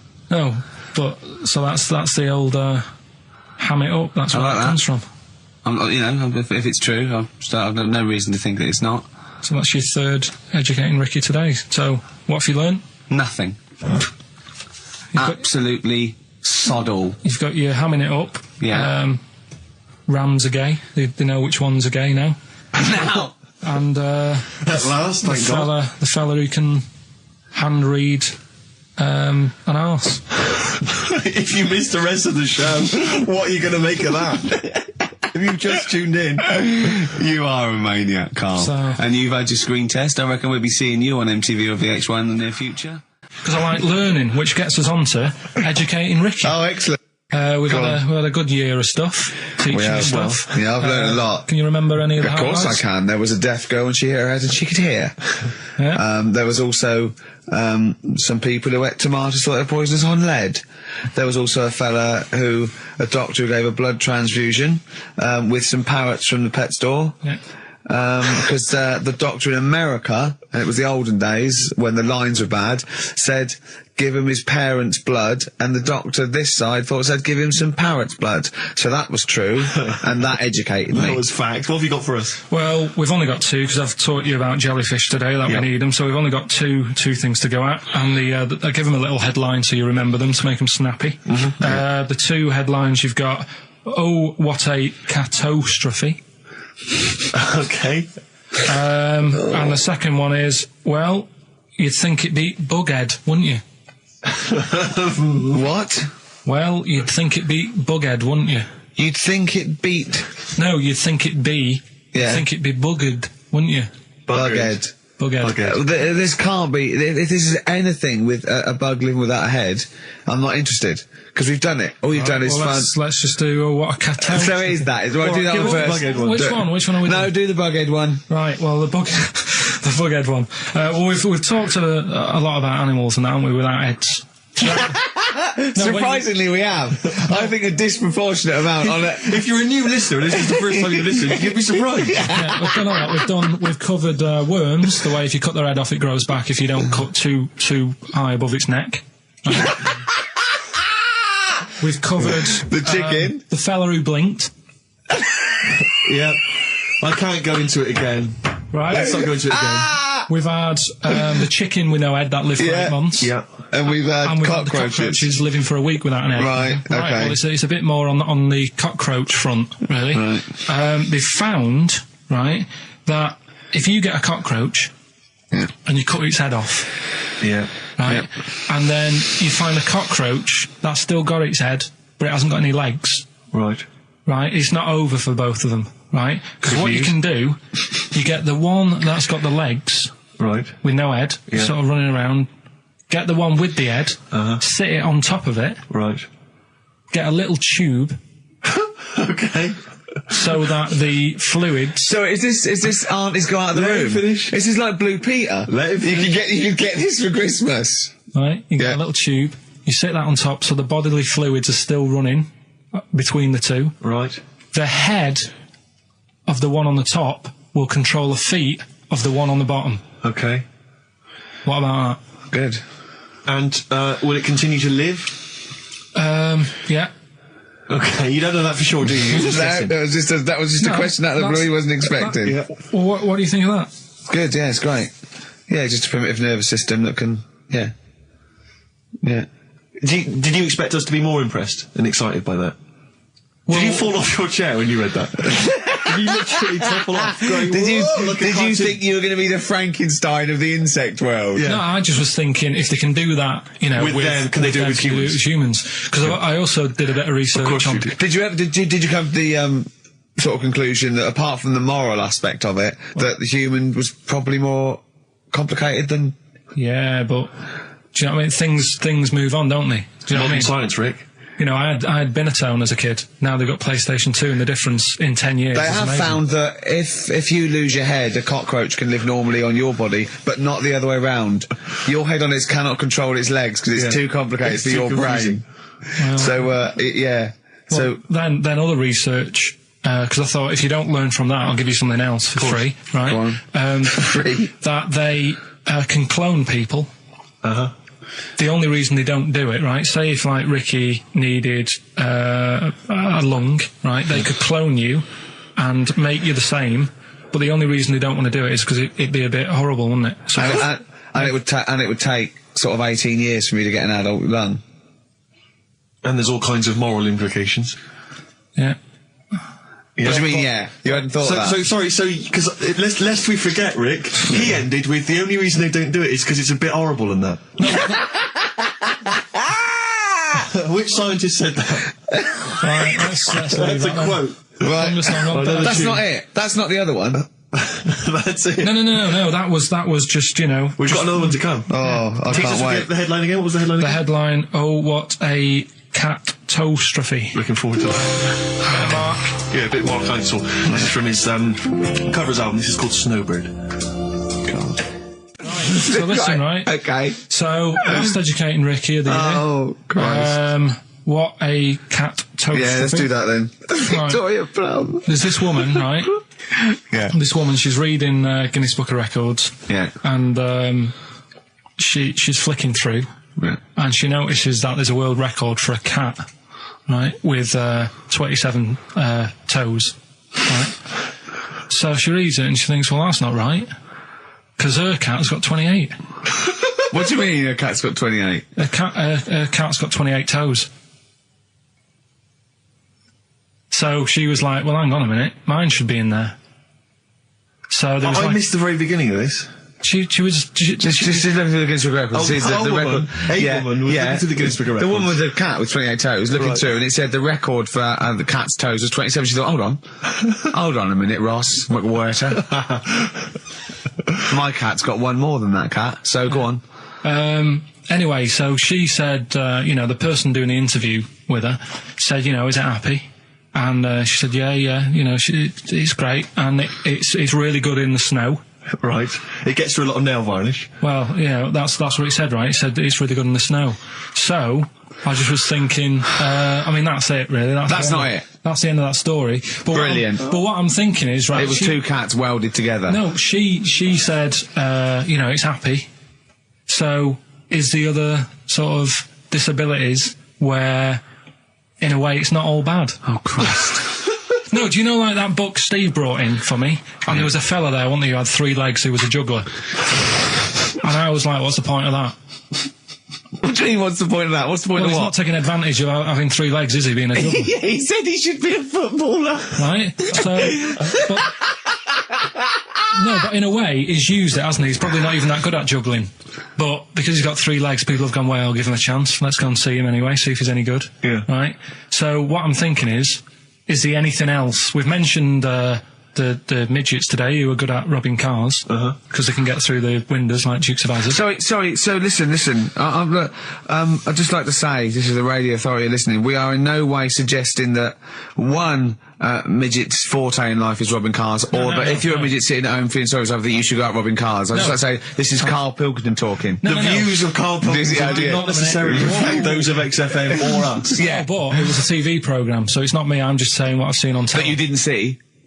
That somebody told me about. Yeah, so you could be wrong, just like a lot of your spurious facts you just see on the internet, you know. I'm just saying. Yeah. So, is there anything else? We've seen the fellow with 3 legs. So what you're saying is there a disability that is actually an advantage? Yeah. Right, okay. Steve mentioned about the disabled loo. They're always really roomy and, like, got multi-gym facilities in them. Multi-gym facilities! Oh, do you know what I mean? Multi-gym facilities! What do you mean, Karl? There's always bars everywhere and that, isn't there? That's not parallel bars. Yeah, That's they to help don't them do get up. gymnastics. They're not in there working out. But I'm just saying, though, do you know what I mean? So, in a way, they've got that. So, always, what I'm saying is, when you look on the brighter side, it's like Elephant Man would have never got up and gone, oh, look at my hair today. Nor do you. No, but... Do you know what I mean? He would never have that problem. You're a maniac. Forget it. I thought we'd be able to get a serious discussion going here. Well, okay then. So this is a serious discussion, is it? Yeah. Okay. Well, let's treat it sensitively then. If you really want a serious discussion and talk about whether there are some disabilities that are an advantage, let's think of some then, shall we? Well, I've said 3 already. Yeah, you can't say, if you're deaf, Bobby Davery won't annoy you. That doesn't count as an advantage. Do you understand? Do you know what I mean? Karl's looking at you thinking, that's brilliant. Yeah. Yeah. Well, we'll leave it then. I'll come up with a better feature for next year. We'll bin that. So, if you've got any disabilities... We've been that, like that was going to be a feature. What, you were hoping that would be a spin-off feature? Disabilities are actually it's an another advantage. form of do we need them? It's like... But that Karl, think of it, it's like that joke, the bloke that has his weight says, good news and bad news. Bad news is we've had to amputate both legs. What's the good news? The fella in the next bed wants to buy your slippers. See, that's not an advantage. It's a joke. That doesn't really happen. People don't go, oh, that is good news. Yeah, I'll probably get a quid from. Do you know what I mean? Yeah. But the fellow with 3 feet, what would he do? Well, he'd buy a pair and then just nick one of those because they put out one shoe, don't they? Are those, yeah, if you've got one leg, you can nick shoes. Good point, Right, Karl. now I'm getting you thinking. Also, right, I like teaching you stuff. Yeah. And you've done well. So what I'm thinking is, rather than just touching on a topic, sort of giving you a few bits of information on one See, topic. this is what I'd like to do, because the last thing you taught me, I remember, was there was a blind girl, she hit her head and she could see, and that's all I got. Yeah. So if you could go into that a little bit more, that would have been educating me. Well, today we're featuring stuff on World War 1 and 2, right? Oh, so that's that little title for all this little thing is, what do you think of that then? What do you think of that then? Play a record. So Rick, can I have just thought of a joke? Go on. What's the similarity between Lord of the Rings and this show? They're both rubbish. Sugarcane by Sonic Youth on XFM 104.9. Ricky Gervais, Steve Merchant, Karl Pilkington. Go on, Karl. What's next? Are you going to do your war feature? What is it called? What do you think of that then? You do that now? it annoys me a bit, right? Because we said before Christmas that we'd come back with new stuff. Yeah. Gave you a title to work on, that Ridiculous. Right. You came in today, I said, have you sorted it out? You say no. Steve, you're having a go at me for wanting to get music out of the library for you. Yeah. You haven't got any new ideas. Sure. But you're dissing mine. I'm not dissing yours. Well, I'm a massive fan of them. Good vibe off you. Well, I think that's very harsh. I just asked you, when were we going to have War? Do you think of that? I'm a big fan. I'm excited. Well, it's not that good, to be honest with you. Well, I disagree. It sounds brilliant. Right, well, it's a bit of a tweak of Educating Ricky. Right. Just some information on wars. Yeah. Okay. World War II. World War II, all right. The world champion chess player, he helped someone out in the war. It's the detail I like. No, he helped. You know, it's nearly a history programme, isn't it? I was watching those repeats of The World at War. Yeah. That were on in the mornings, you know, incredibly Did detailed, you but lot- they've got nothing on Carl. Did you write a lot of that David Sharma series? He was able to use his skills that he has to play chess, because apparently chess is all about probabilities of like where a piece will be put. Right. Mm. And they got him in, and they said, "Can you help us out?" He said, "Yeah." And he said, "Right, where should we like?" Hitler has just moved his queen. yeah. So that's a He fact. sent in a bishop that ran diagonally through the troops, knocking them over. Sorry, wait a minute, Carl. So they got a chess Sorry, player in. that's it. Well, yeah. It's just like, oh, what do you think of that? Again, that's not a story. But it angers me that he says that I'm down on the ideas when that's beginning to shape up as quite interesting. I thought you were going to tell me which battle or which event was you... World War II. It's not a battle. But which bit of your World War II? Like the middle bit. It's 6 years worth. Yeah, well, probably about a bit in. Guessing. Thought, Guessing. Well, all right, yeah, there is a bit of guesswork, but it doesn't matter. But that could have been an interesting thing if you told me it had an impact on the when you Normandy look at landings. these things, do you go, bloke wants help chess, oh, I'll use that, and run away from the computer? No, or I run read out it. of the bookshop? I read the first line where I get enough information. I just think, What do you mean you read the first line where you get enough information?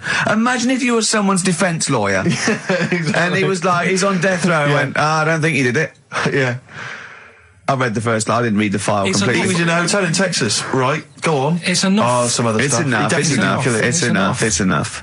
I that just seems thought they always take ages on deciding where to go.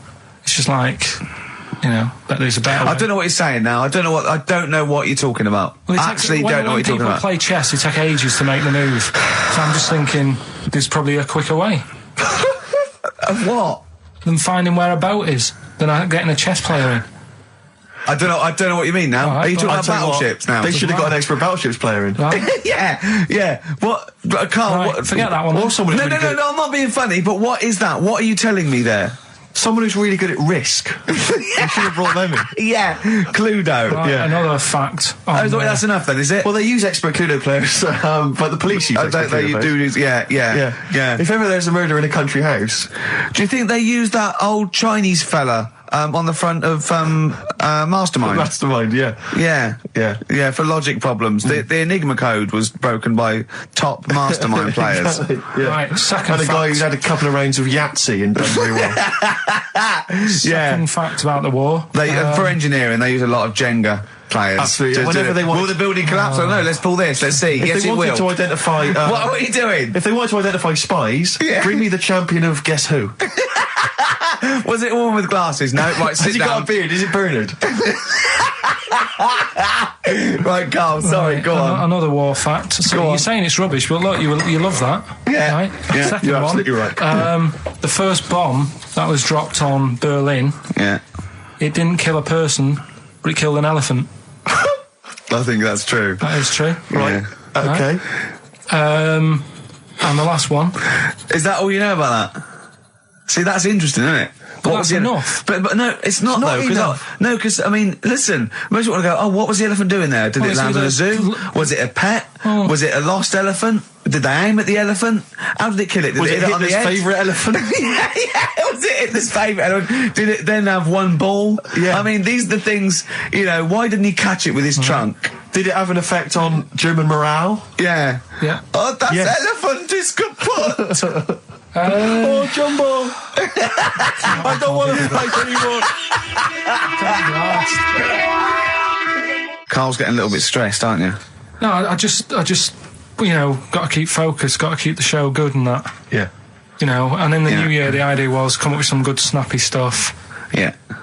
And today, I just think it's been a mess with you, to be honest. I mean, this is the sort of thing I'd prefer to do after the show as the producer. Yeah.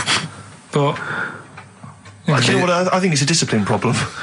Is I'm it not sure Ricky's got any. because I just put sellotape on your head? well, that's a bit to do with it. But just, you know, let's just focus. But on... I didn't put it when there was any hair on your eyebrows. I put it across your forehead. Right. What do you think of that then? Yeah. We've got one more bit left. Brilliant. One more fact. The French, right, when they were at war, David Sharma, I just imagine him just introduced it. It's amazing. Which war was this? it was still the World War... One or two. World War Go II. on, it's 50-50, go on. yeah. Right, World War II, what the French did, everyone needs a code. Everyone needs a code. Yep. A code when you're in the army. This is and a that, Disney song. right? And, you know, to sort of give the go-ahead if you want to go into battle and stuff. Okay. Right? So, Needs a code. but the weird thing Game is, show. right, the weird thing is, do you know what theirs was? Go on. Do you? Yeah, I know what it is. It's So what a bit was weird. the French code? For what? To sort of say, right, yeah, go on, But they had more than one. on this day. But I don't know what day it is. On this right. day. And what, it's like saying, what am I thinking of? What was the battle? What was the... Okay, so all right. What? But look at him, look, he's genuinely confused that I've asked this question. Right. It was... No. If you ask me a question, ask me the question correctly. What was the code for battle during what battle? World War II. No, that's not a battle. That's a war. Yeah, it was in a war, yeah. I don't know what to do. He confuses people. All right. Okay. What was it, Carl? What was the? Yeah. code? What was are the you French thinking code? of? Right. John's got a moustache. What are you talking My about? lungs are going to burst. That was a code that the French used. You know, like, I mean, I just think it's a bit daft, right? Because you could come up with that by mistake. yeah. Two French blokes talking in the trenches, and they see a major walk past, and they go, "Oh, look, John's got a moustache," and they all go and go, "No, I was just talking. What are you talking about?" Well, the way... I don't think that's a good code. I'm not... I you don't know- believe it is the code. No, it is, seriously. And what? And It's would just it, like would it what have we been? talked Would it have about been it. said in French? Yeah. Okay. Yeah. But the weird- Guess in. Yeah. No, but... What? You see, I can't even be bothered. What are you saying, Carl? Because it's not a very good code. Do you know, like we've talked in the past about, you know, things you don't see, and I said, an old man eating a Twix. Yeah. If they use that's safe. Because no one is ever going to see a man having an old man having a Twix. What do you mean? Well, use that as a code. Don't use a saying, John's got a moustache, that could crop up. It's like the war's kicked off. How did that happen? Well, I said John had a moustache. Oh. Two French folks would never be saying John's got a moustache. Why would they? Because back then they were fashionable. He nearly makes sense, doesn't he? I assume it would have been Jean. Yeah. No, probably John. And how would this code have been? I mean, who would have announced I this just to read everyone? it. I read it like that, Steve. That's what was on the internet. This is a code that was used. John's got a Don't be moustache. angry with me. I know, but you're always asking questions. That's because I'm interested in history. Yeah. No, you're genuinely interesting bloke, Carl. We like to know. I'd like to film you secretly. You know, like they do, like Nature Watch, when they put it in a a badgers sort of thing, What? right? Yeah. And they just watch it. I'd like to see what you do, pop around like.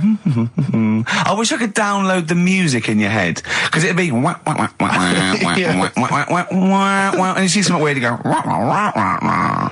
And then you read that and you go wah, and you write it down, and that's what comes out. John's got a moustache. I'd like to see next Christmas. Imagine the French, right, for their battle cry, for their battle code to know it's going ahead, they're going over the top, is you never see an old bloke eating a Twix. Imagine that. Yeah, but all these things are things that I think in my head. Right? Keep them in there. Do you know, like Please. before when I was talking about going out on, Christmas Day, having a meal on the way back, seeing a homeless person. Yeah. And then I think, God, that wouldn't be good. I know, TV show. Right? You can think of things like that. When I saw the homeless fella, then I got talking to Suzanne about when I had to sleep in my car.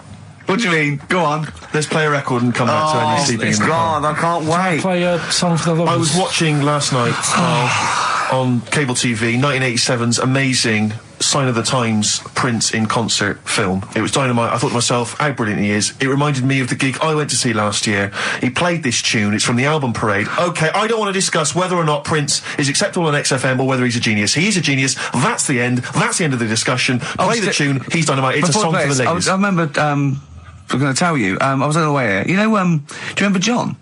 He's got a moustache now. I can't believe it. Lads, no!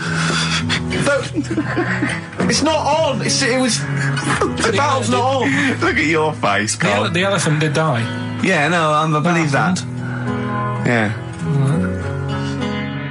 Last week, we sort of changed educating Ricky a bit. Just a little Don't bit. say we. I don't want to be incriminated in it. Well, changed it in the sense that rather than giving you too much information about different things, it's hard to sort of keep it all in. Yeah. I'm giving you sort of information on one thing. So last no, week... because some of your stuff was a little bit too intense. My favourite story was there was a blind girl, she hit her head and got better, and I couldn't take all that in at once. So you should really ration some of the education. We sort of Wasn't started last week war-related stories? Yeah, it was War Do You Think of That then? What do and you it think was of that? three things. And it was the French battle. Going over the top was John's got a moustache, which you think was ambiguous because someone might have said that anyway. Well, look, you've remembered it, so it's working. So Yeah. we're doing that, and last week Loads you of said... French people have just gone to war who were listening to this. Yeah. You said you wanted to learn some science this week. Did I? Yeah. so the title this week for that is I Said I Would Sort You Some Science Out. Acid, because that's... How long did that take you to come up with? Listen, well, people love Carl. There's comedians coming to me and go, Carl's the funniest man. They absolutely love him, right? But I think we're only seeing half of it, right? If we can get him on television, his face then, when he's told me that title, was like a child at Christmas. Yeah. He was so proud of it. He was excited what I was gonna... It was brilliant. It's a bit like when a child's drawn a picture in art class. You know you've got to stick it on the fridge, but you basically think it's crap. Yeah. It's very much like that. All right, Carl? Is that good? Yes. So we'll be doing that. Well, I'll teach you some stuff now. Right? I've always been fascinated by the donkey fact, because it is an extraordinary fact that more people are killed apparently by donkeys than they are by airplane crashes. Well, I suppose in countries where they're used and used a lot, that they go a bit mad and squash it. But my concern is that there's when you go on a plane, there's so many checks. I mean, it takes some 40 minutes to go through all the checks: the air pressure, the cabin pressure, the fuel, checking the flights, the takeoff, all the rest of it. Our checks for donkeys. Nothing. Did someone close the gate? I think so. Exactly. That's our Is he donkey annoyed? checks. Is he annoyed or not? Yeah. You're not working him too hard, are you? Yeah. He's got his hand. Is there two holes for the ears? Yes. Well, I think that's what's happening. I don't think it's accident. I think they're picking us off. I think they're so annoyed that a nickname for them is ass. Yeah. And they've got to wear the little hat. They've got to ride kids. Give kids rides on the beach. And now I think they're just sort of annoyed.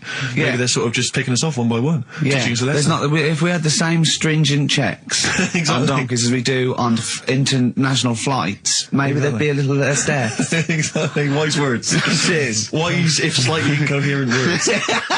Go on, Carl. Got that right. I said I would sort you out with some science. Brilliant. I forgot the puns in mine, didn't I? I forgot the puns. Go on. Right, so, you asked to sort of be taught some science and that last week after being taught about war, so, did some research. And, there's a few things, I think we'll just cover one of them now. Go on. We talked a lot about hairy kids. We have discussed that a lot. I love the fact that Simon Sharma has never started a programme like that. The Jacobites. We've talked a lot about hairy kids. Go on. It's a little bit, I mean, it's not your traditional science stuff, but it's still interesting and it's a little bit, it's still... Yeah, we talk about hairy kids. We have disproportionately, honestly. I think this show's talked about hairy kids more than any other radio show. Well, it's one that... Sorry, I noticed both of you there dropped the H, or the H, or however it's I had to. So airy obviously kids, means hairy. Hairy children, not sort of airy, kind of light-headed or... Yeah. Well, there was the case of the one who lived in China. Yeah. And Which was weird for two reasons, wasn't it? yeah, Well, go on. one was like he was covered in hair, That's already weird. and the doctor sort of checked him over and said, well, yeah, he is hairy, but he's quite healthy, apart from he had a little bit of eczema and a boil. That was the main bit of the story, wasn't it? Yeah. But this one, right, we have sort of talked about it, and you weren't having any of it at the time. What? This next bit of science I'm telling you about. Go on then. Right? Remember when I told you about a lad who was living at home with his mum and dad, right? Everything's, normal life, go to school, that sort of thing. Yeah. Then, I think his mum and dad had an argument, and it kicked off a bit, and he thought, I'm sick of this. It's happening all the time now. They kept having arguments, so the kid ran off into the woods. Mm-hmm. Oh. Yeah. Right? God. Now, he left, he went and ran in the woods, and he ended up living with some monkeys. Right. Right? And he thought, this isn't a bad life, there's no arguments going on. Sure. He was getting on with them. And the weird loves thing bananas. is, this is where the science bit comes in. Oh, Sure. He grew a load of hair on his body. That's not true. It's not true. It is true. It's an acquired characteristic. I bet someone will back me up on this. But no, you can't. You can't grow hair like that. You might get a little bit more down here. They might, the erectile tissue might, they won't fall out as much. That would, but you don't actually grow a big mane if you're cold and you're a human. Well, he did. This lad did. I know he sounds a bit strange in that, but he was living with the monkeys, and because it was cold, his body reacted to it. Listen. He was no hairier than he would have been if he was walking around naked on a cold day, with or without living with monkeys. The fact that he was living with monkeys makes no difference. No, I know, but I'm trying to get, picture it in your head what it's like. Although Mickey Dolenz was always pretty hairy. Right? So he was living with them, and he went into town or something one day Oh, yeah. to get some food, and the people there were like, hang on a minute, that isn't a monkey. Well, he went in naked. No, he was there covered in hair. Yeah, but naked, but covered in hair. So it was decent. It was. Yeah. But they that was the weird thing. They thought it was a monkey in the shop. And then So presumably he had a big long beard as well, because he couldn't shave, could he? No, he was just covered. He looked like a monkey. And they were happy to serve the monkey, were they? There's a monkey, he's How buying did a he walk? newspaper and How some did he milk. walk? How did he walk, Carl? Did he walk upright or whistling along? The picture that I saw on the internet, he was on all fours, but I Course don't he know if was. that's when he was Course he running was. away after they'd sort of, realised he was a kid.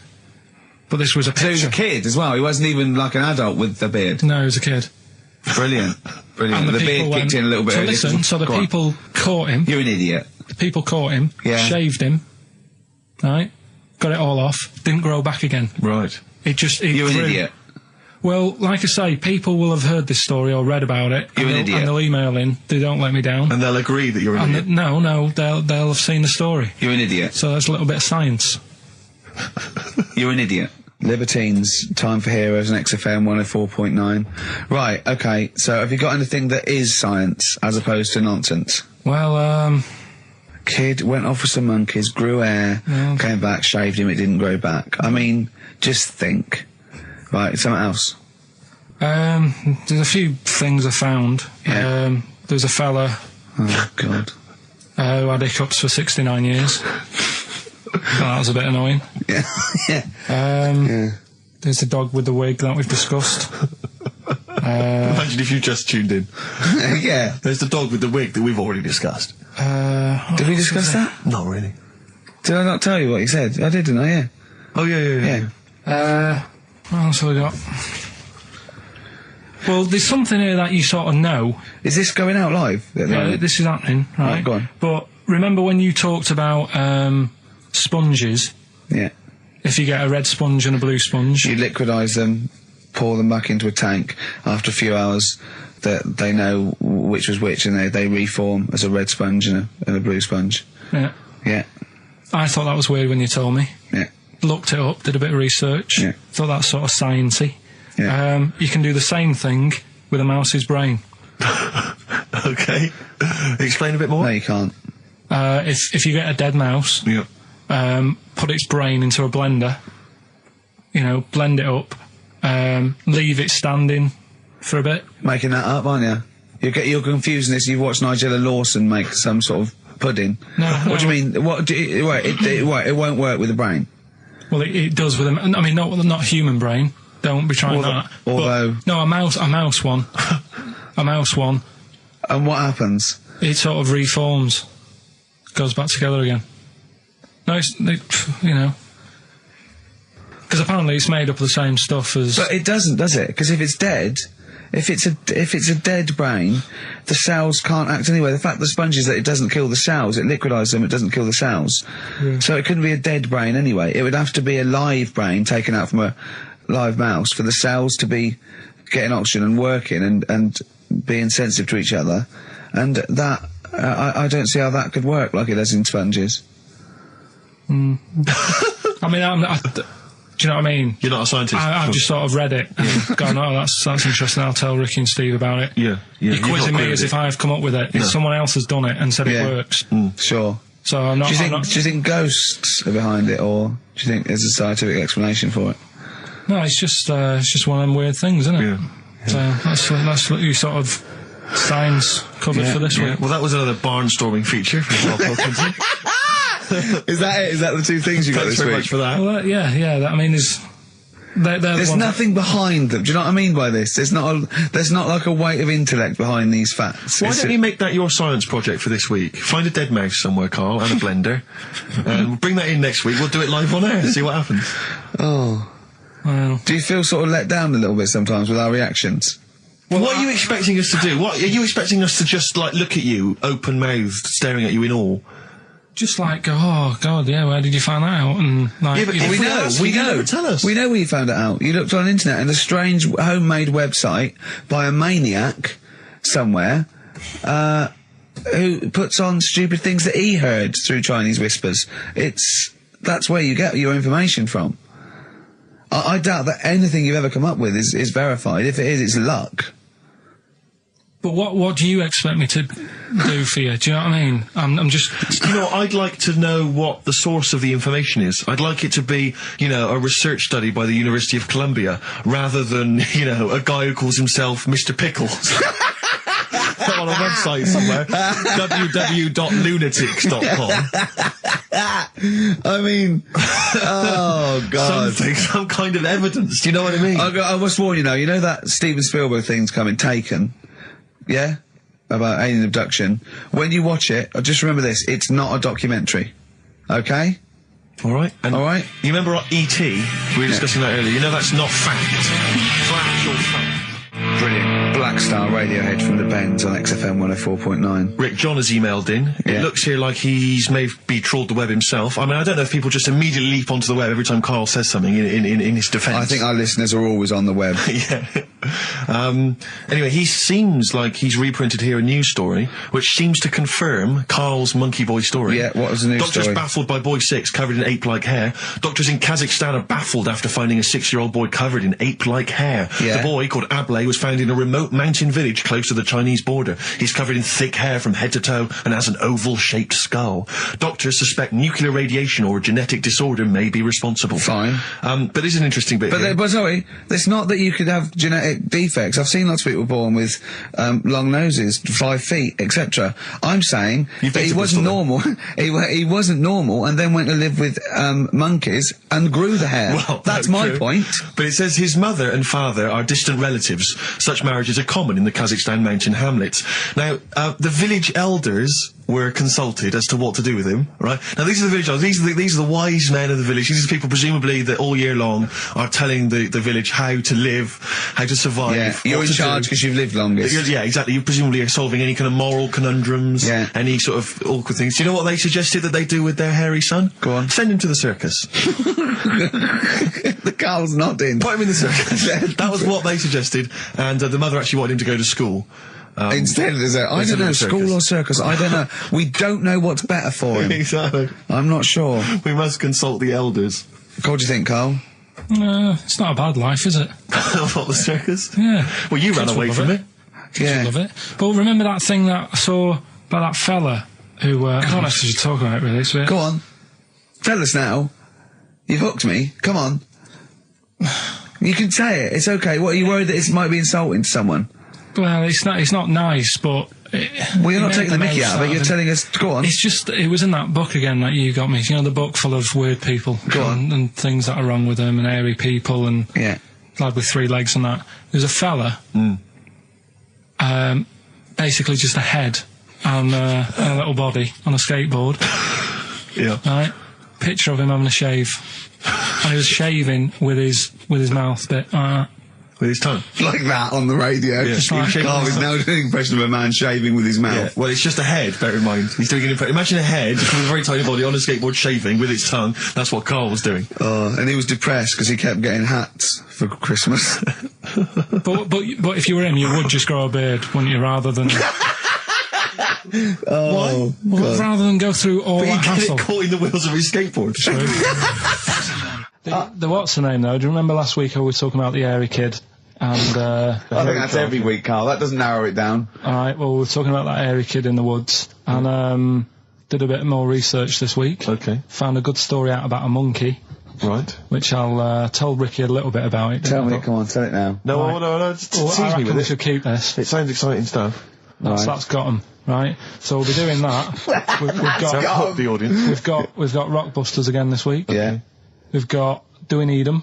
Yeah. What Right. are you trying to get rid of this week? Cockroaches. Right, good one. I can't think of a reason to keep them. Looking into that well. I'll sort the matter out. That's coming up. Excellent. We've got I'm teaching you some more stuff. Oh, yeah? Yeah. He phoned me up today. Yesterday it was. You know, he's been researching, like, just educating Ricky. He said, what do you want to know about? I don't know. He said, you interested in space? And I went, yeah.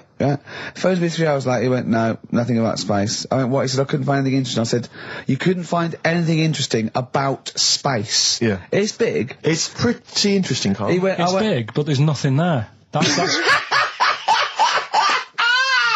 it's like the Millennium Dome. oh, So God. what I'm looking at, right? But no, wait. He said, is there anything else you want to know about? I went, all right. I went, anthropology. He went, what's that? I went, study a man. I sent a man. He went, like what? I went, like, our roots from caveman through and all that. He went, and I said, Australopithecus, Neanderthal. He went, well, you know all that then? I went, no. He went, right. He went, do you want to know how a lung works or something? How a lung works. And I said, well, tell me how a fridge works. He went, oh, I said, it's just the gas, isn't it? I went, brilliant. I went, tell me how a microwave works. He went, I know. I went, no. I said, fella walking past in a laboratory with a bar of chocolate in his pocket, went past some sort of ray thing, it melted it, and he went, hold on. That's it. That's explained to me how a microwave works. Right. So today we're doing sort of medical-ish type things under the banner of colon. Then educate me. Oh, God. Do it again. Colon. Then educate me. Brilliant. Brilliant. So that's like go on then. So colon. Brilliant. So that's a little heading. You're going to be learning 3 things sort of medical-ish before 3 o'clock. Yeah. Is that it? Yeah, do you want to... Pretty much, yeah. A bit of suede? Come on then. How many O'Reillys are there, do you think? No, little task for you. Right, educate me, Carl. Right. Well, Go like on, I say, mate. right. Educate me. Well, what we're looking at this week, we've done war, we've done We've nailed that. We've nailed war. Did We summed up war with a little French bloke whose battle cry was "John's got a moustache." right. So and last week we did science, What would you do on science then? airy kid, Brilliant. right? Yeah. So this week we're looking at medical problems. I'm sure we do Airy Kid every week. Medical problems. Then I've got a couple of things under the banner of colon. Then educate me. Yeah. We've got this is interesting, right? Do you know if you have an operation on your brain, right? What they do is I mean, this is why I'd never go to the doctors. I don't like doctors because this sort of stuff freaks me out, right?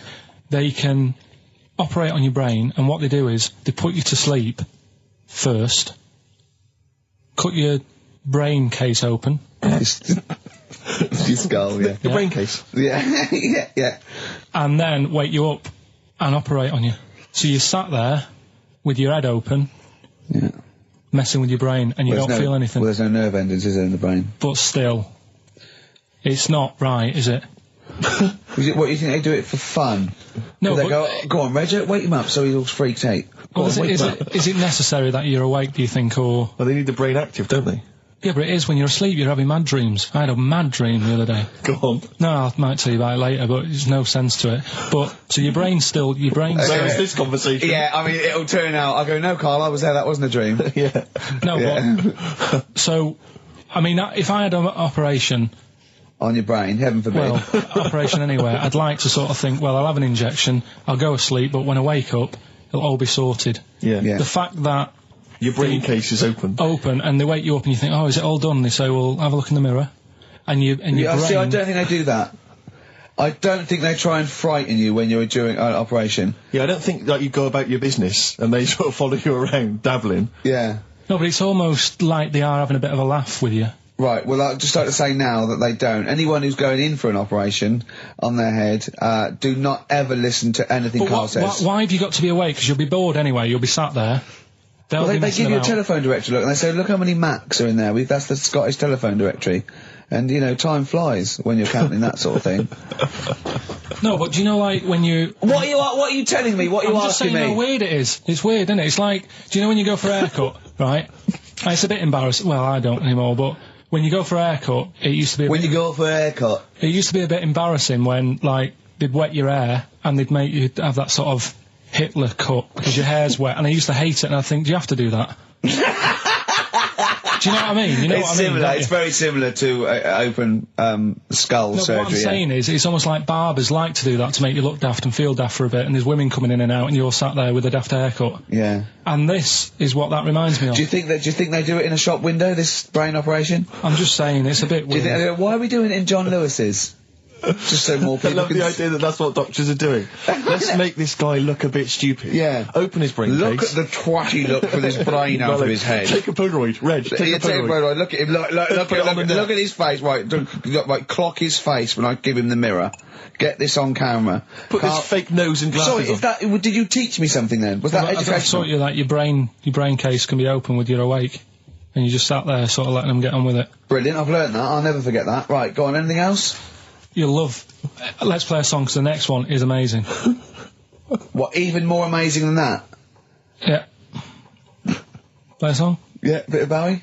No email still, by the way. No, I don't think it's It's working. not working today. Lady so what we're gonna- Stardust. We'll have to do a phone-in for Rockbusters. Off the Ziggy Stardust album. Alright. Karl Pilkington is in the middle of educating me. Colon then, educate me. Right, so, I've learnt that you can, you know, fiddle around with your brain when awake. That's brilliant. I've never been a fan of doctors, though, so this was a good one for me Yeah. to look up, because... Yeah. Did I tell you the time when, the doctor said, I was gonna die? Alright, keep talking. Right, ages ago, must have been about 15, right? And, at lunchtime there was this... We used to have a choice of stuff to do at lunchtime, right? We used to have, like a burger place that had an arcade machine in it, right? So we used to go there and play on that and have a burger. Or there was this baker's, right, that my mum worked at, and did great cakes and stuff, right? So she used to like bring some home and that, but she couldn't always bring them home every night because, you know, they'd cost money, and she used to get them for free. And they used to say they'd rather chuck them away than give them to the staff because there's a chance that the cream might be off. Right. Right, so they used to chuck them round the back. So I used to go around the back with my mate and eat a load. Brilliant. Scavengers eating out of bins. No, it wasn't out of bins, they were still in trays, but they just stacked them up near the bins, right? So this got out, I mean, it used to be chocker.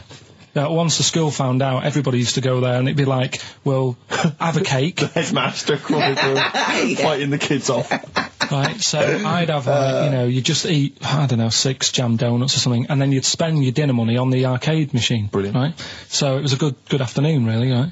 So you'd do that, and this one day I must have had 6 or 7 jam donuts, a few Congress tarts. What's a Congress tart? I love them, I can't get them in London, right? So I'd have some of them. If anyone can get a Congress tart for Carl in London, please let him know. So anyway, this day, that was just a normal day. Do you know what I mean? You'd once, twice a week, you'd have a load of cake. In your life, Yeah, a So normal anyway- day in your life. Were the frog boys there with the webbed hands and the big heads? So- and the horse in the settee? Yeah. But the day after one of these days, I had really bad cramp in my belly. Right? I was like in agony, could hardly walk. So I said to my mum, You could hardly stagger to the free cakes. So, I was in absolute agony. I said, I don't like doctors, but you'll have to get a doctor in because I don't know what it is. I can't walk. She gets the doctor round. I won't say his name, but he said, well, doesn't look like he's got long left. Blimey. So I was a bit like, hang on a minute, I've only had a few cream donuts. Yeah. My mum was panicking. Sure. He went. My dad came in from work. She said, something's really bad with Karl. I think it's serious. The doctor said he ain't got long left. So he said, what? He said that and just left? So she said, yeah. He said, I'll have to call him then. So he called him up, said, what's all this about? Karl hasn't got long left. How long's he got? So he goes, I was only messing. He's just had some bad cream. Can you believe that? Well, the thing is, I like the fact your mum didn't ask any questions. I know. She didn't go into detail. No, Can you explain more, Doctor? No, I got a shoe off. No, but she doesn't. She doesn't like talking. I don't want to diss you or your family, but I imagine if I was there, I'd have known the doctor was joking. That's all I'm saying. I mean, I sound very arrogant there, but I imagine he went, what's he done? I had about 6 cream grains. Oh, right. Oh, wow. He hasn't got long to live then. I'll see you later. That's what I think the doctor did. Yeah. Just like the idea your mum just let him go.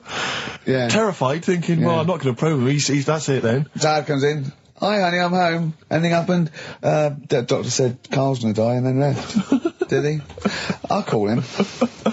But anyway, that's why these sort of things fascinate me. So we'll move on to this next one, right, which is brilliant. Go on. Dead short story. So, right, old woman, about 70 years old. Yeah. She's normally fit and healthy and stuff. Nothing wrong with her. She's having a good life. And one day, she goes for a check to the doctors, just to check herself out, 'cause she's getting on a bit. Yeah. Says, take your clothes off and that.